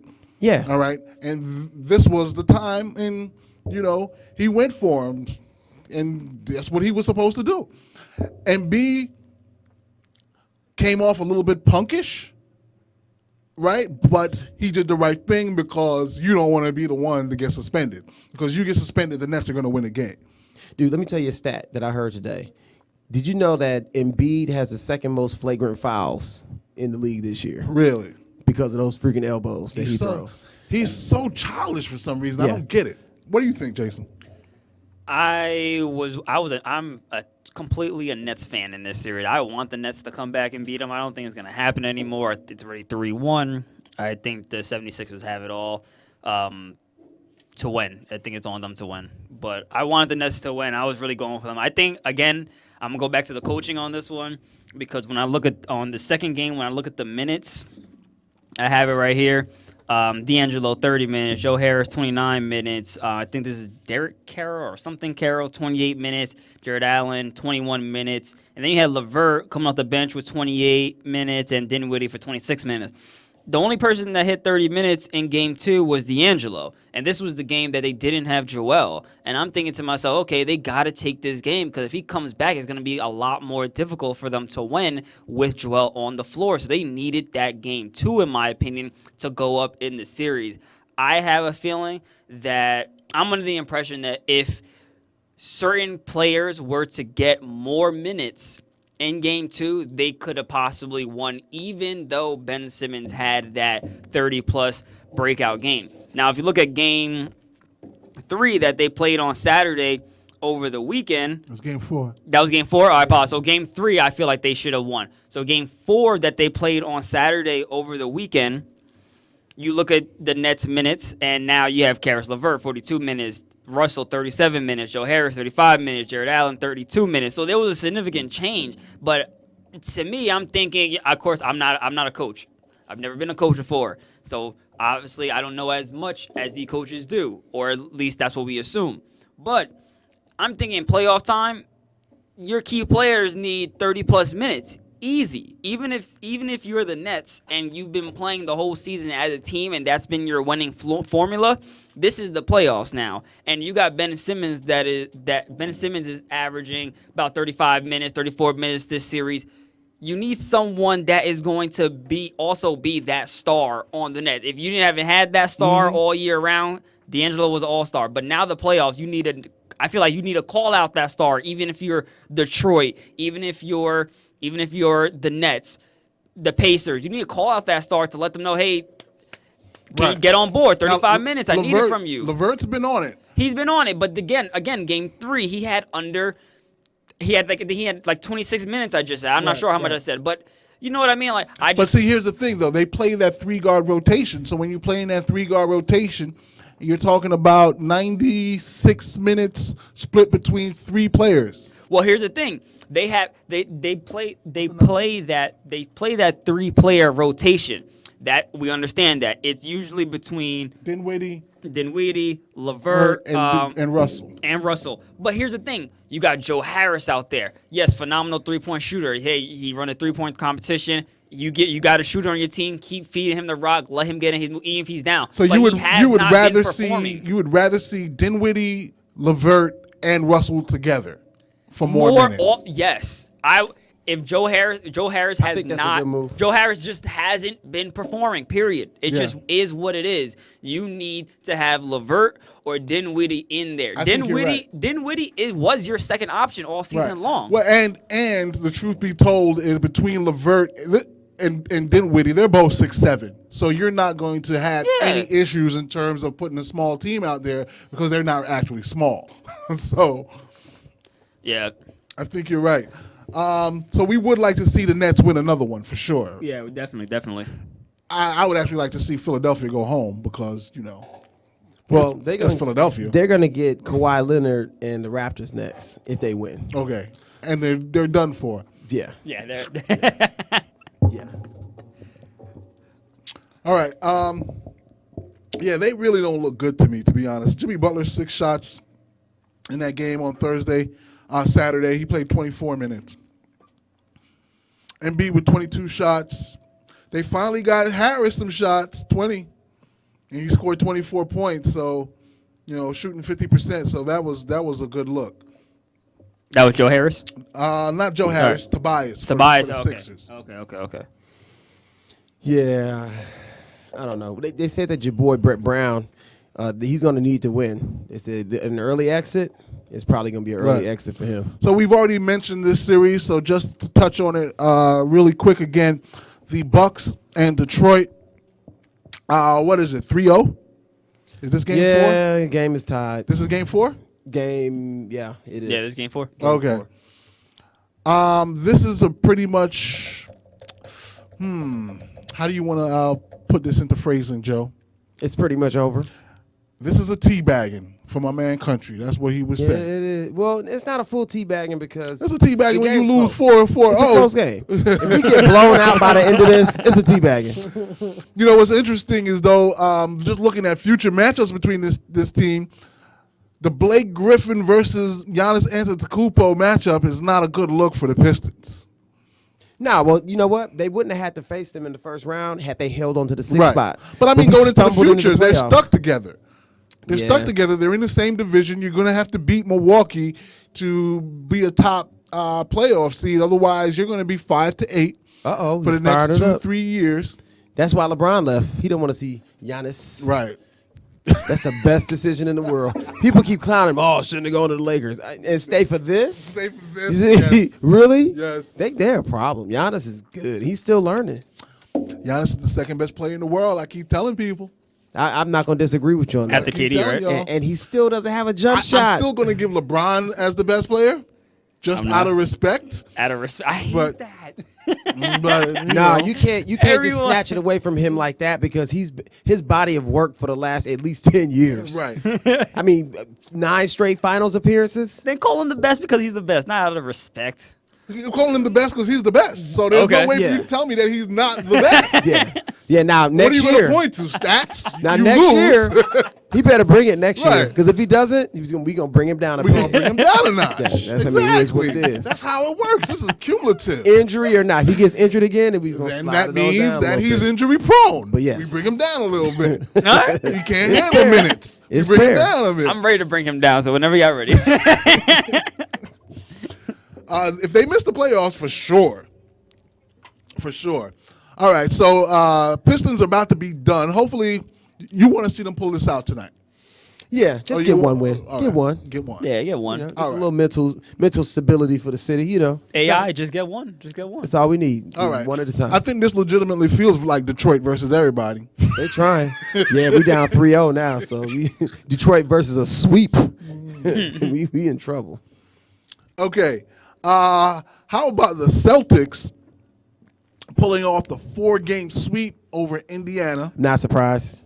Me neither. Not surprised. No Oladipo, no closer. I saw it coming. Yeah. They made it a long That was pretty easy. way. It wasn't easy, but Yeah. pretty easy prediction. Game 4, 104-96 win for the Celtics. So now, how are you feeling about the Celtics going forward? I'm gonna tell you something interesting. So first of all, for the Celtics, they are clicking right now, and they're clicking against the Indiana Pacers. they? So Okay. no, they're clicking against the Indiana Pacers. I mean, remember they were having some struggles beating everybody, you know. And then there was a point where your boy Kyrie is a little upset about his situation, but now he's happy. The interesting thing about this, the lineups have changed because I your was boy just about to Marcus tell you that. Smart is out. So now you're playing a different lineup where Kyrie is in the game a little bit more, and it's actually worked out pretty good for them. So they seem to be having a nice little rhythm right now. I actually like this lineup. And I'm shocked that this lineup really didn't stick during the season. It's Kyrie, Jaylen Brown, Tatum, Baines, and Horford. Now, this wasn't really the lineup they started the season with. They started the season with Hayward playing the 4 or Tatum playing the 4, which to me was stupid. Tatum cannot bang or nothing. This idea of stretch 4, stretching a 3 out to the 4 and thinking that's going to work, it's not going to work. Nope. And that was part of the problem. But this lineup, I like it because there's really no one in the way of Kyrie taking a lot of shots. All right? He was 7 for 19. Horford, Tatum was the second most shots. He was 8 for 18. But our boy, Jaylen Brown, you know where he went, Joe? 8 out of 9 for 23 points. I keep telling people that guy can play. But wait, there's more. 7 rebounds, 1 block. All right, so I definitely like the Celtics. I think that they are, ever since they hit the playoffs, I think they came in very focused. I think any story, the soap opera, the drama from the season, I think they put it aside. I don't know for how long, but they put it aside for as long as that they're in the playoffs. And when I look at the game, I see Kyrie really engaged with his players. I see him dapping people up. I see him giving high fives, encouraging, motivating. I see that interaction with the player that he's very alert and aware. And I just see everyone being able to get their shot off. You know, like Kyrie didn't have the greatest game last game, but again, you had Jaylen Brown, you had Marquise Morris that really took a step, and they stepped it up and gave production for that game. So I think if they continue to play this way, I think they're on a straight path to the finals. Well, the Pacers, just like the Pistons, have a way of just bringing teams together, but not their team. It's the other team. And Jaylen Brown defensively is a problem. He's good, man. That guy deserves minutes. He deserves to start somewhere. I'll take him in Detroit in a minute. Oh yeah. I mean, if we could, but we're not gonna be able to get him that easy because I think Danny Ainge knows how good he is. But the way they use him on that team, they act like they don't know that. He's really good. I expect for him to go to the Pelicans in the Anthony Davis trade. Perhaps. Yeah. I'm ready to see the Celtics play. Like who would they play? Who would they play? The They're winner gonna of play the Bucks. the Bucks. Okay, I need to see the Celtics go through as a real good team because I mean we saw That's it gonna last be year, great. but I want to see Kyrie because we all consider Kyrie this closer, this clutch person, and I do consider him that. But this is gonna be the first time we get to see him deep in the playoffs without someone like LeBron. You know my problem with the Celtics? I don't know if they can keep up scoring points with the Bucks when the Bucks get it rolling. That's what I'm wondering about. Kyrie can help you when the game is close, but I don't know if they can put up 110, 108. I don't know if they can. I'm not sure. Because the Bucks are sound defensively. They're good. Yeah, they can hit that three. Yeah, Who's going to guard Giannis? Al Horford? Actually, Al can guard. Nobody can guard Giannis. Nobody can guard Giannis. There's Yeah, nobody. you're gonna have to put- It's going to be a tag team effort. There's nobody that can guard Giannis. I mean, who is 7 feet tall with guard skills and elite athleticism? Nobody. Nobody. Nobody. I mean, you got some guys that have that profile, but they don't have their game together like Giannis has his game together. Yeah. All right. Raptors versus Magic. All right. Where are we at in that series? 3-1. Raptors up. It's pretty much over. Should have been over a long time ago. Let's see. When did they play their last game? So, what are you guys looking for? Looking for the plug for the phone. Is that it? The charger? Yeah. Oh, it's right here. You made the producer get up out of his seat. Wake him up. Yo, listen. He came over here like Suge Knight. I thought it was Death Row Records for a second. I was like, no, Suge, no. No, it's here. Just give us a second. Man, Tupac was about to go down. He was in the booth, and it's about to be a short night. No. Wow. I was getting my story right. I'm like, right, I didn't touch nothing. There was nothing over here. Don't look at me. I'm the young one over here. You gotta get me in trouble. We're sorry, Jay Leto has left the show. He That's won't be back. He leaves to mourn. All right. Toronto and Orlando. Toronto's up 3-1. Very good to see Orlando get a victory there, though. Let's see. When did they last play? They played last night, Sunday night. Raptors with a 107-85 win. Any thoughts from this series, gentlemen? I'm just waiting for this to end. How are you feeling about my boy, AG, Aaron Gordon?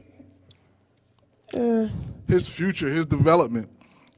They definitely need some development, and he ain't the only one for Orlando. I mean, listen, kudos to Orlando for making the playoffs, but they just in over their head. They can't. Oh, yeah, definitely. They can't beat the Raptors. Yeah, I'm already past that. I'm just looking forward to how Aaron Gordon continues to develop. In the game they lost last night, he was 10 for 17 from the field, 3 for 3 from the free throw line, 8 rebounds, 7 rebounds, 5 assists. 25 points. So I think he's coming along very nicely. He was sort of a tweener. All right. Personally, I think him and Aaron Judge are separated at birth. They do look. Let's just say very that. similar to each I'm other. just saying, 6'8". They're both the same size. You know what I mean? They Like, do look alike. it Wow. was like, wait a minute, they look so much alike. Yeah.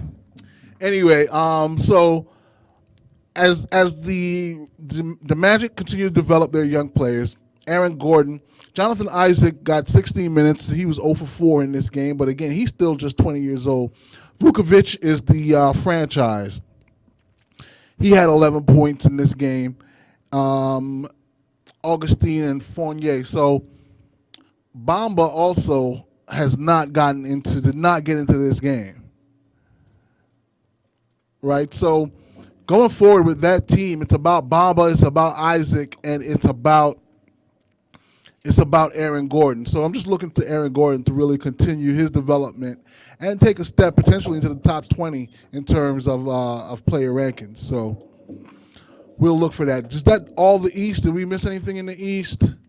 I think that's it for the East. We Yeah, got I think that's Toronto it. and Orlando. Toronto, We got the Celtics, Celtics, Bucks, Detroit, and the Nets, Philly. Okay, That's it. let's go West, y'all. This is where the fun begins. We talked a little bit about Oklahoma City. And actually, let's do it this way. Oklahoma City and Portland, 111-98 in the last game. Portland is now up 3-1. Right? Yes. Okay. Yep. What about to be over. You don't think the Thunder can pull one out here? I think the Thunder can get another one, but to have to play 3 straight games, the way they've played, I don't think they can pull out enough wins to come back in this series and take the whole thing, take it to 7. Yeah. I don't know. They can win 3. I don't think they could win 3, and here's why. I think that Russell Westbrook could put up 30, and I think PG could put up 30. But I don't think that the team is gonna be able to come along in clutch moments to actually put them over the top and beat the Trailblazers. Like, Dame's gonna hit a shot at a consistent moment, like at a very clutch moment. He's shown clutch moments. He's shown reliability, and CJ Cullum and all his supporting cast have shown the ability to come through when they are called upon. So when it's time for Dame to be called upon, hey, I know the play we're gonna run. Here's the pick and roll, 27 feet. I got this. Splash. But Dame's a closer, like we talked about. Exactly. Like, OKC doesn't have if a the closer. game is like, they have to be winning by 15 points in the fourth quarter to say, hey, they're gonna take a game. If they're down by 5 points, or if they're just going back and forth in between 5-6 points, that's two threes for Dame. That's easy. And I've been reading reports. This guy is going in the gym, but the night before to put up shots, and I'm pretty sure everyone is doing that, right? All these all-star superstars are doing that, but there's a fuel for Dame and McCollum. And you remember at the Those beginning, guys have chips on their shoulders. exactly. They wanted them to split. You got reporters and media and all these people on ESPN talking about Dame and McCollum. They can't coexist in Portland. Yeah. They can't play together. They're not going to go anywhere. But you know why those are such an interesting duo? Because they're so similar. yeah, From their background, from their college careers to the way they got into the NBA, overlooked, even to the point where McCollum has developed as the off guard, and he's a lead guard. yeah. So that's very interesting. I saw you mentioned earlier if you thought that where these two rank in terms of the best backcourts. Yes. Yeah. Before we do that, though, let's bring the caller in. Calling from Huntsville, Alabama. He's the head boxing coach of the North Huntsville Onyx Boxing Club. He is, of course, a council regular, Gene Eubanks. Coach Gene. Oh, Gene Lewis. Gene Lewis. You think I'm about losing Tim. it. You thinking about Tim? I done blended them. I blended them. Coach Gene Lewis, what's going on, Gene? Hey, what's going on, Joey? What's going on, Joe? What's up? What's up? We got Jason here too. Hey, what's going on, Jason? Doing What's good, up, man? Coach? How you doing? Good, man. Good. Good. I'm listening on the show. Y'all sounding good, man. I'm loving the commentary. All right. Well, we wanted to bring you into this conversation, actually, since you follow Western Conference basketball so heavily. What's your thoughts of this series, Oklahoma City and Portland? You know, I'm a little disappointed in OKC. I'm gonna spread a little haterade. In Seattle we call it the Sonic, we call it the Sonic curse. We said that if those Oklahoma City businessmen moved the team from Seattle to Oklahoma City, they were gonna never win anything. And it's kind of coming to fruition. I'm a little disappointed in Russell Westbrook's inability to be able to hit a wide open jump shot. Something seems to be wrong. I love the passion he plays with, but he just doesn't seem to be able to motivate and get his team involved the way he's accustomed to, at least so it translates to winning. He's able to get his numbers, but it's not necessarily translating to actually wins. I've been really impressed with C.J. McCollum. I love his game. I don't know how that relationship between him and him and the point guard for how that's going to all translate in terms of how far they go in the playoffs. Because even though Damian Lillard is one of the best point guards in the league, I'm not sure that they're going to be able to play together because like Jason was saying, I agree with him that they play the games are so similar. So, they're definitely, top three, best backcourt in the game besides Steph Curry and Klay Thompson. So, but I'm watching I like what I see from Portland right now. I just don't know how far they're going to be able to go. But it's an interesting series, but I'm a little disappointed that OKC hasn't been able to put it together. Okay. Any other thoughts on this series before we move on to the next one? This could get interesting with all the trash talking. I would probably say if I were in Portland's shoes, I probably would talk less trash until you actually close them out. Because the thing that Russell works on is that fuel, the hateration, the trash talk, rocking the baby. That's the gift and the curse. That's the thing that really fires him up, and you don't want him to catch fire. That's that's legitimately his gift and his curse. Yeah. Because even in the situation with the media, OKC fans love the dude. Yeah. You know what I mean? But the media hates him. Yeah. And all right.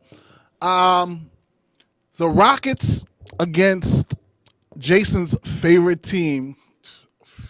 Go figure. I got a lot to say about this. This is actually, hold up. The Utah Jazz. Cannot believe this. I think Jason was like a Jeff is Hornacek, Karl Malone fan or something. This is the worst matchup in the world for Utah. It really is. Rudy Gobert doesn't fit. They can't score enough points to keep up. And whatever defense they're trying to play is just not good enough. And with Rudy Gobert in the game, they're trying to protect the basket, but Houston's not going to the basket. They're calling isolation plays and abusing them. They've been doing something defensively that I don't understand. Standing behind James Harden and playing him to the side. I can see playing to the side, but you got to have help. But you definitely cannot. You know what? The dude is ready to pass every time, I'll and he be sees honest with everybody open. Defensively, you do have to stand in front of the dude. have Just lean have to. more towards the left. Force him to the right. But you can't force him to the right by standing next to him. I don't get it. They're playing behind him. Yeah. It is ridiculous. I've never seen anything All like he it. does is take 2 steps. Then, of course, whoever's under the rim has to step up. And here comes Capella. Bang. Fareed. Bang. Over and over and over again. Wide open threes all night. Wide long. open threes. It's so stupid. What is that? I completely agree with you guys. Like, what is that? It's very frustrating, and I think this is again, I'm gonna say this is a coaching problem because Yes. I believe that every year when we come to the playoffs, I always ask myself, do we need Rudy? Because he's a great seasoned defensive player. He gets all the blocks, rebounds. But when it comes to the playoffs, he doesn't have that next level of aggression that you expect to see in someone who's 7 foot tall. And then on top of that, what are we doing defensively with James Harden? Why do we have Ricky Rubio guarding James Harden? Why do we even have him starting? Why do we have to stick to conventional ways of starting the same starting five that we did? You're trying to with- keep everybody else out of foul Right. trouble.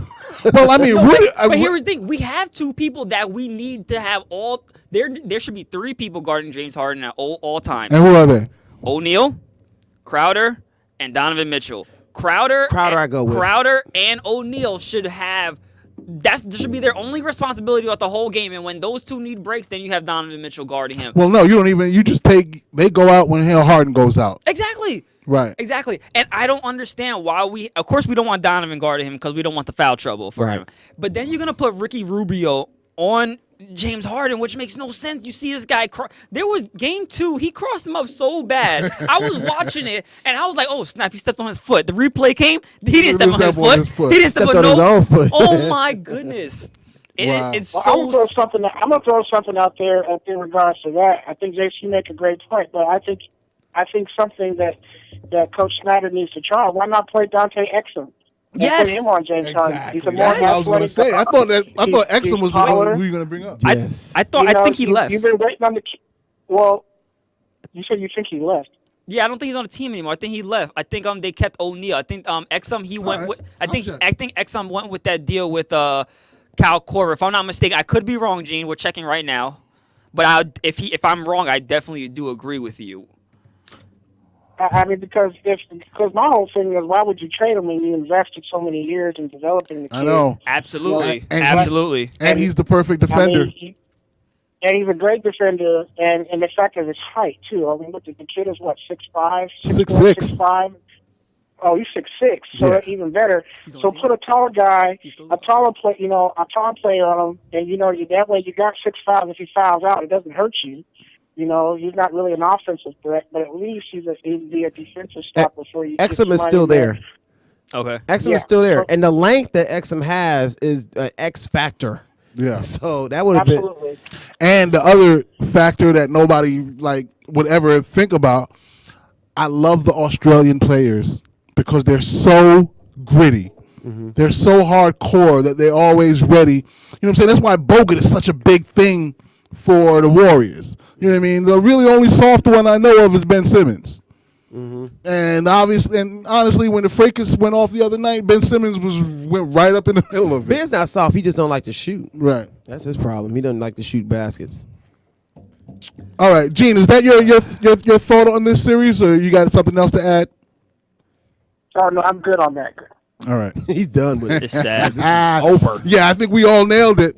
He's out. He's out for the season. That's why he can't play Dante Exum. Okay. He's out. He's always out for the season. Utah's out for the season. Yeah.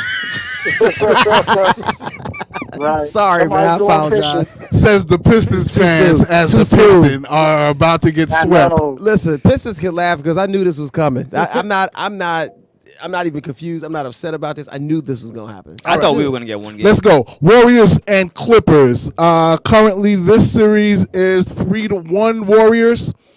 Most recent game, 113-105, the Warriors. And we spoke about Clay's dip into the ocean earlier. They can thank Patrick Beverly for this resurgence. He woke up Kevin Durant, and Kevin Durant came back and put his foot in you know what, and that's pretty much the difference in the series. He pissed him off. Oh yeah. And it actually woke the whole team up. Klay Thompson went and got baptized, laid in the water, came back, and was made whole. The man's knocking down shots. So, yeah, this is over. It should have been over a long time ago. Yeah. Gene, what's your thoughts on this series? Yeah, let me tell you, I'm a big Patrick Beverly fan. I like Patrick Beverly when he was at Arkansas. I've always loved his grittiness. I love the way he plays the game. But as soon as a pro, man, he's starting to talk a whole lot more trash, man. It's funny because Kevin Durant's the last guy you really want to piss off and be locked in. Not at all. And everybody knows Kevin Durant's kind of lackadaisical. He's very nonchalant. Even when he's playing the game, he don't really play the games at 100%. He even play about 65, 75%. But if you get a Kevin Durant 100% locked in and focused, that's a very dangerous KD. And it seems like Patrick Beverly just keeps doing stuff to irritate him and just keep pissing him off. But that series is getting ready to end. I suspect that the Clippers they're done. They're done. Kevin Durant reminds me of that guy when you're playing at the park, you see him, and everybody knows, and he is lackadaisical and not aggressive, but everybody knows that like his length and ability is going to be too much. He can give it and to you. you just want him.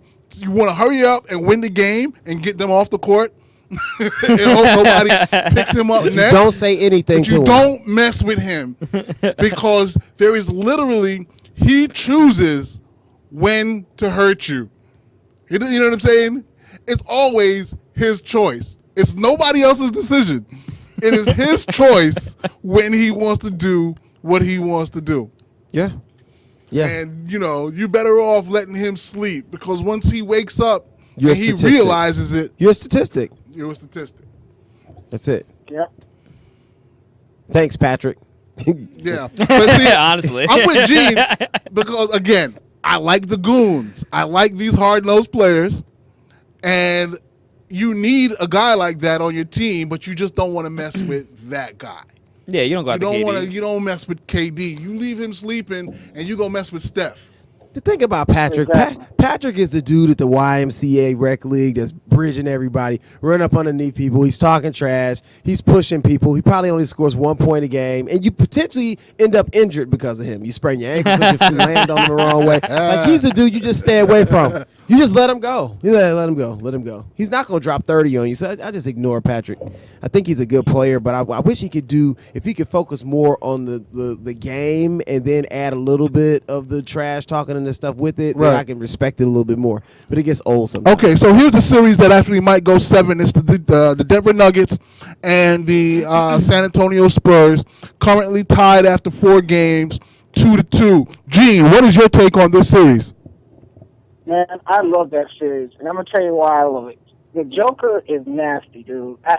I did not realize just how good the Joker is, and the fact that they are able to give Jokic, they run the offense through Jokic. It's such a free flowing offense because once he gets the ball in that diamond offense that they run, he's able to either pass or take his own shot out of it, or kick the ball out for a wide open three.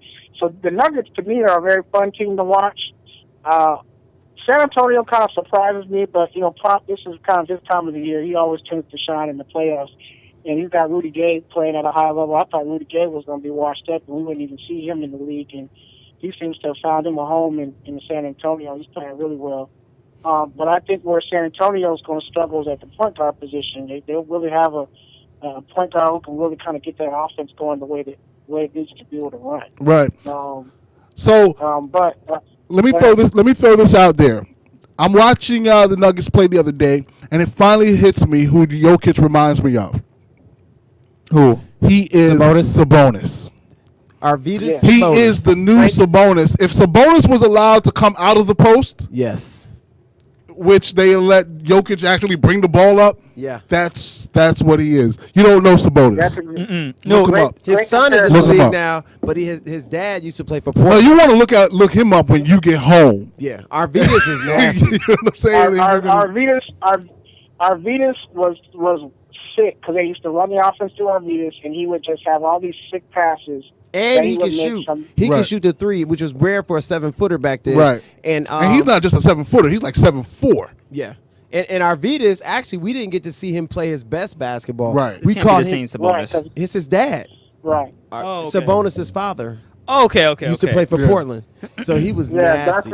Dr. Stairs Arvydas, yeah. Right. Yeah. He came in the first wave of Euros. Petrovic, and they all was teammates, I believe. Petrovic, Kukoc, Yeah. Sabonis. He was there when Scottie Pippen was playing with Portland for a Okay, little while. okay. Right, They almost right. beat the I'm Celt- thinking you're the talking about Lakers. Sabonis on the Pacers.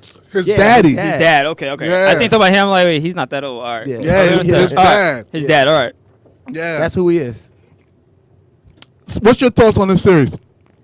It's a good series. I think I really like that dude, Derek White on the Spurs. Yeah. I really like him. I think he has promising potential, especially if he stays with Pop. I think his development could really go far. Well, no, not far, but I think he could actually be developed into a decent player. But the series is really good. I like this series more because whoever wins this will be hopefully facing the Trailblazers, and then I would like to see the Trailblazers win that series and then get into the Western Conference Finals. That's what I'm hoping for because I would like to see Damian McCullough get there. Sidebar, but this series is good. Whoever wins this, I don't see them getting out of the second round. But it's our most competitive series to date. So it's good. Dude, if Portland wins, it's a spanking from whoever they run into. Houston, Golden State, whatever. It's definitely a spanking coming. So You know what? I actually think that the playoffs, and actually I got this idea from someone else who said it to me, like the playoffs really have a lot of really, really good matchups throughout the league. I'm not sure. It's funny because we talk about the lack of competitive balance, but I mean, I don't know. The playoffs this year, and I love basketball, so I'm going to always watch. But there's a couple series I didn't really even care to watch. I mean, the Pistons, I caught the first couple of games. I'm just not even interested anymore. Right, and that's Orlando, your team. Yeah, Orlando with their series, the Pacers. It's almost like I feel like I know what's going to That's happen. true. So that's kind of sucked. Now, the Western Conference has been a little bit better. Yeah. But what I will say about the Spurs are a sneaky team because of Greg Popovich. And if they keep messing around, if Denver lets them hang in there, the Spurs are going to beat them. Yeah. And we're going to see them move Absolutely. on. Because they don't have the experienced coach that the Spurs have, and they run their system and they do what they got to do. So, Right. yeah. So I think Denver's in trouble just because of the experience that the Spurs bring, Yes. and the fact that all of the Nuggets are upstarts. Right. Pop's going to have his boys ready to execute down the home stretch. Now, I've heard that the Spurs have had a hard time scoring points and stuff, but I do think you can never underestimate Popovich's ability to make adjustments in a 7-game series.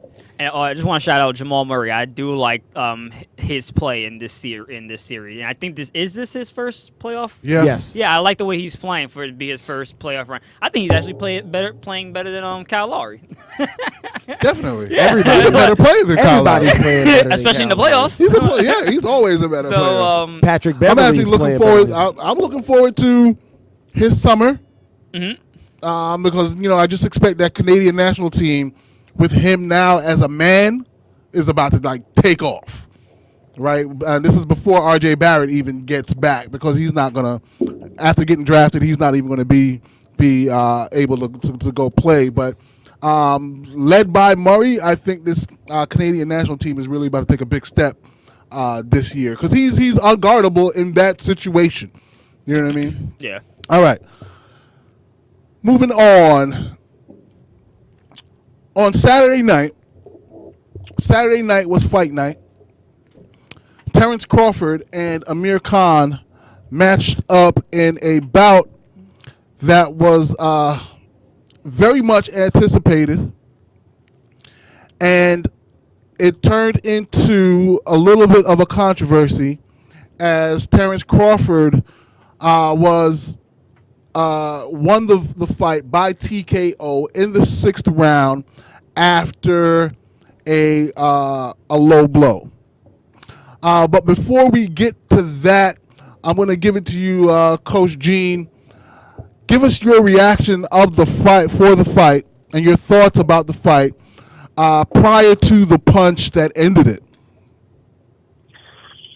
Well, you kind of knew what was going to happen after the first round. I mean, Terrence Crawford, got the knockdown in the first round. He basically barely clipped, Amir Khan, and he went down in the first round with that knockout. And then after that, I don't know if Amir was really the same after that. Now, the low blow, to me, I kind of looked at it as like an excuse, because that happens a lot in boxing, which is why the rules are you get up to 5 minutes to the recovery time.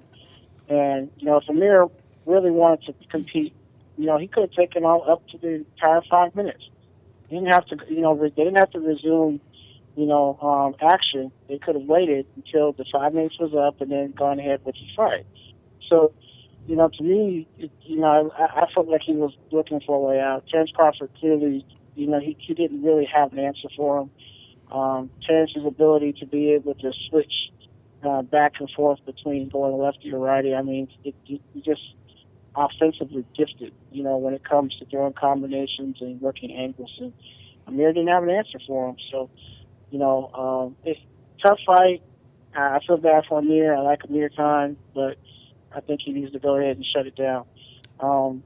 As far as the fight that happens afterward, Roger, he said he wants to fight Errol Spence. I don't think it's going to happen.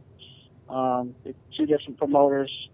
Errol Spence is under Al Heyman. Al Heyman has PBC, so Errol Spence has a lot of options in terms of fights that he can get. Okay, with so PBC. okay, go ahead. I was gonna say this. Amir Khan, I want to cut him a little bit of a break in regards to the fact that it looked like he didn't want to finish the fight, mainly because he's tasted the canvas a few times. And after that knockdown in the first round, he might have been like, dude, I don't think I'm ready for this. And the fact that he had a chance with the low blow to not come out, that's the thing I'll give him a little bit of a pass on. But I was listening to a couple of people, and they were talking about Amir Khan. They said that, he has this issue where he continues to drop his left hand. He doesn't move his head, doesn't change his angles, and he comes forward.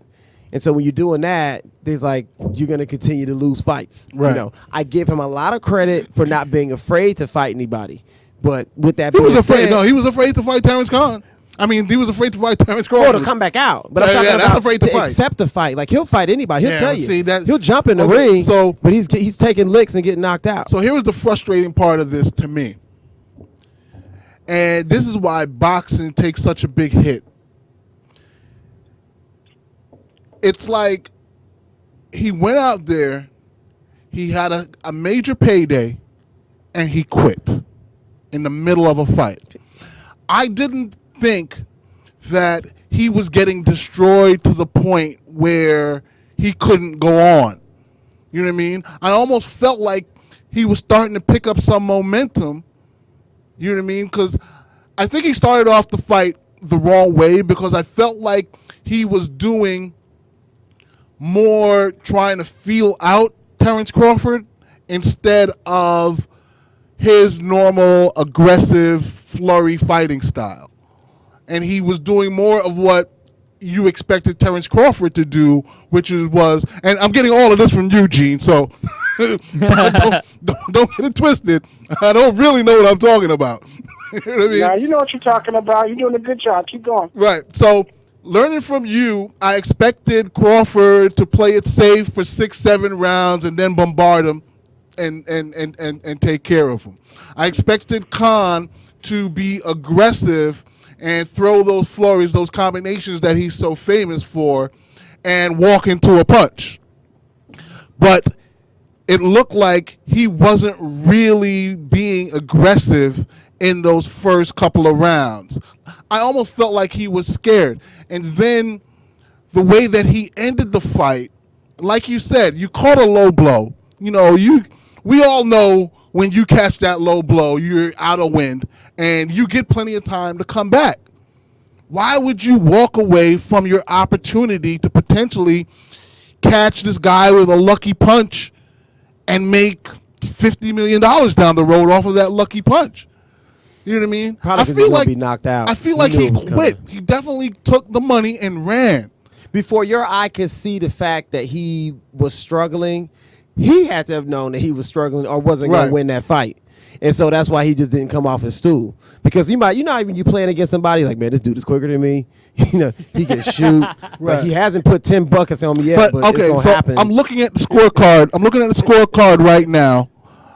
Blue Judge, 10-8, 10-9, 9-10, 10-9, 10-9. White Judge, 10-8, 10-9, 10-9, 10-9, 10-9, 10-8. Yellow Judge, 10-8, 9-10, 10-9, 10-9, 10-9. This is just a 6 round. So he was still competing. Come back out Right. and fight. Right. This guy tired. took the And money and maybe- ran. Huh? He took the money and ran. Well, and maybe Amir felt that he wasn't going to be able to get a decision because Terrence was up on the cards, like you said, 5-1, 6-0 on one card, and then 4-2 on the other. So 4 rounds to 2 on the other with an extra punch for the knockdown in the first round. So maybe he just did a little basic math and like, man, it doesn't really matter what I do. If I can't put him down, I'm losing this fight regardless. But my whole thing is, you got to show a little bit more heart. Now, Amir has fought everybody. I mean, when he fought Canelo, he was winning that fight before he got knocked out. So the fact that he quit against Terrence, who's not even as big as Canelo, was kind of, to me, it was disappointing. And Kell Brook, his fellow countryman, he had a lot to say about Amir Khan. Talked about Amir Khan, he's a quitter. And, that low blow, that wasn't that serious. He couldn't finish the fight. And I tend to agree with his countrymen on that one because I felt like he could have continued. I don't think it's a black mark on boxing, though, because unfortunately that does happen where guys, get caught with shot or they get tired of getting beat down and they feel like, hey, they're not going to win that fight. I mean, the original one we had was No Mas when, Roberto Duran fought Sugar Ray Leonard. And Roberto Duran quit. And, his whole country was, all of Panama was pissed off at him. So it happens, and, Lomachenko's had 3 guys quit on their stools. He fought Nicholas Walters, Guillermo Rigondeaux, and I forget the other guy who quit on his stool as well. So it happens. But that's what happens when you fight against guys who are really super talented. I don't think it's a good. I thought it was a good fight on paper, but I wasn't sure what kind of. But it all depended on what type of Amir Khan was going to show up for the fight. But as we see, it was the same old Amir Khan that we're used to seeing. And I'd like to see, Terrence Crawford fight better opposition. He needs to be fighting the Sean Porters, the Danny Garcias, the Keith Thurmans, the Manny Pacquiaos. He needs to be fighting the more upper echelon welterweights, the Errol Spences, those guys. To me, that's when I'll be able to give Terrence his just due. I can't really give him his just due because him fighting under Top Rank doesn't have any of the top welterweights. Al Heyman does. Al Heyman manages the top welterweights in the world. He has all of them. So he's got to get to Bob and tell Bob, look, I don't care what you have to do. I know you and Al don't get along, but you need to get me a fight with one of those Al Heyman PBC fighters because this is getting ridiculous. I need to build my resume. I can't build my resume, beating throwaways, guys who are has-beens, guys, former champions that haven't really proved anything in the last couple of years. I need up-and-coming, fresh guys who are world champions right now, not has-beens. Right. So that's where I believe Terrence Crawford needs to go. What happens going forward, I don't know. But I really would like to see Terrence Crawford even get in the fight with Manny Pacquiao, Keith Thurman. I think Manny Pacquiao is going to fight Keith Thurman this summer. I think that fight's already in talks. I think that one's going to get made. And then Errol Spence is fighting Sean Porter to try to do a unification bout. So those fights are definitely, I think, are going to get made.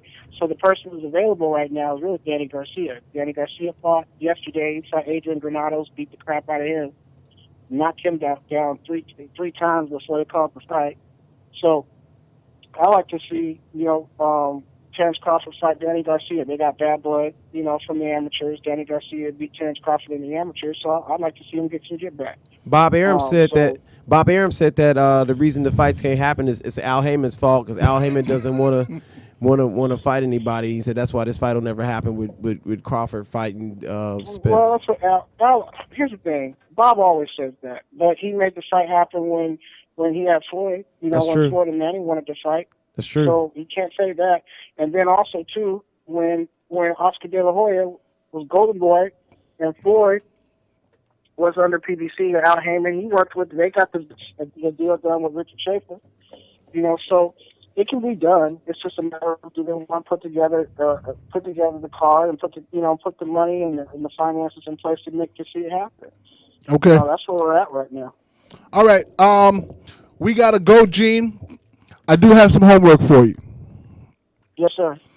I would like to hear from you a idea of how to properly regulate boxing so that what kind of system that should boxing actually be under so that these discussions about top fighters that can never get matched up against each other because of promoters and things like that, that's definitely a detriment to the sport.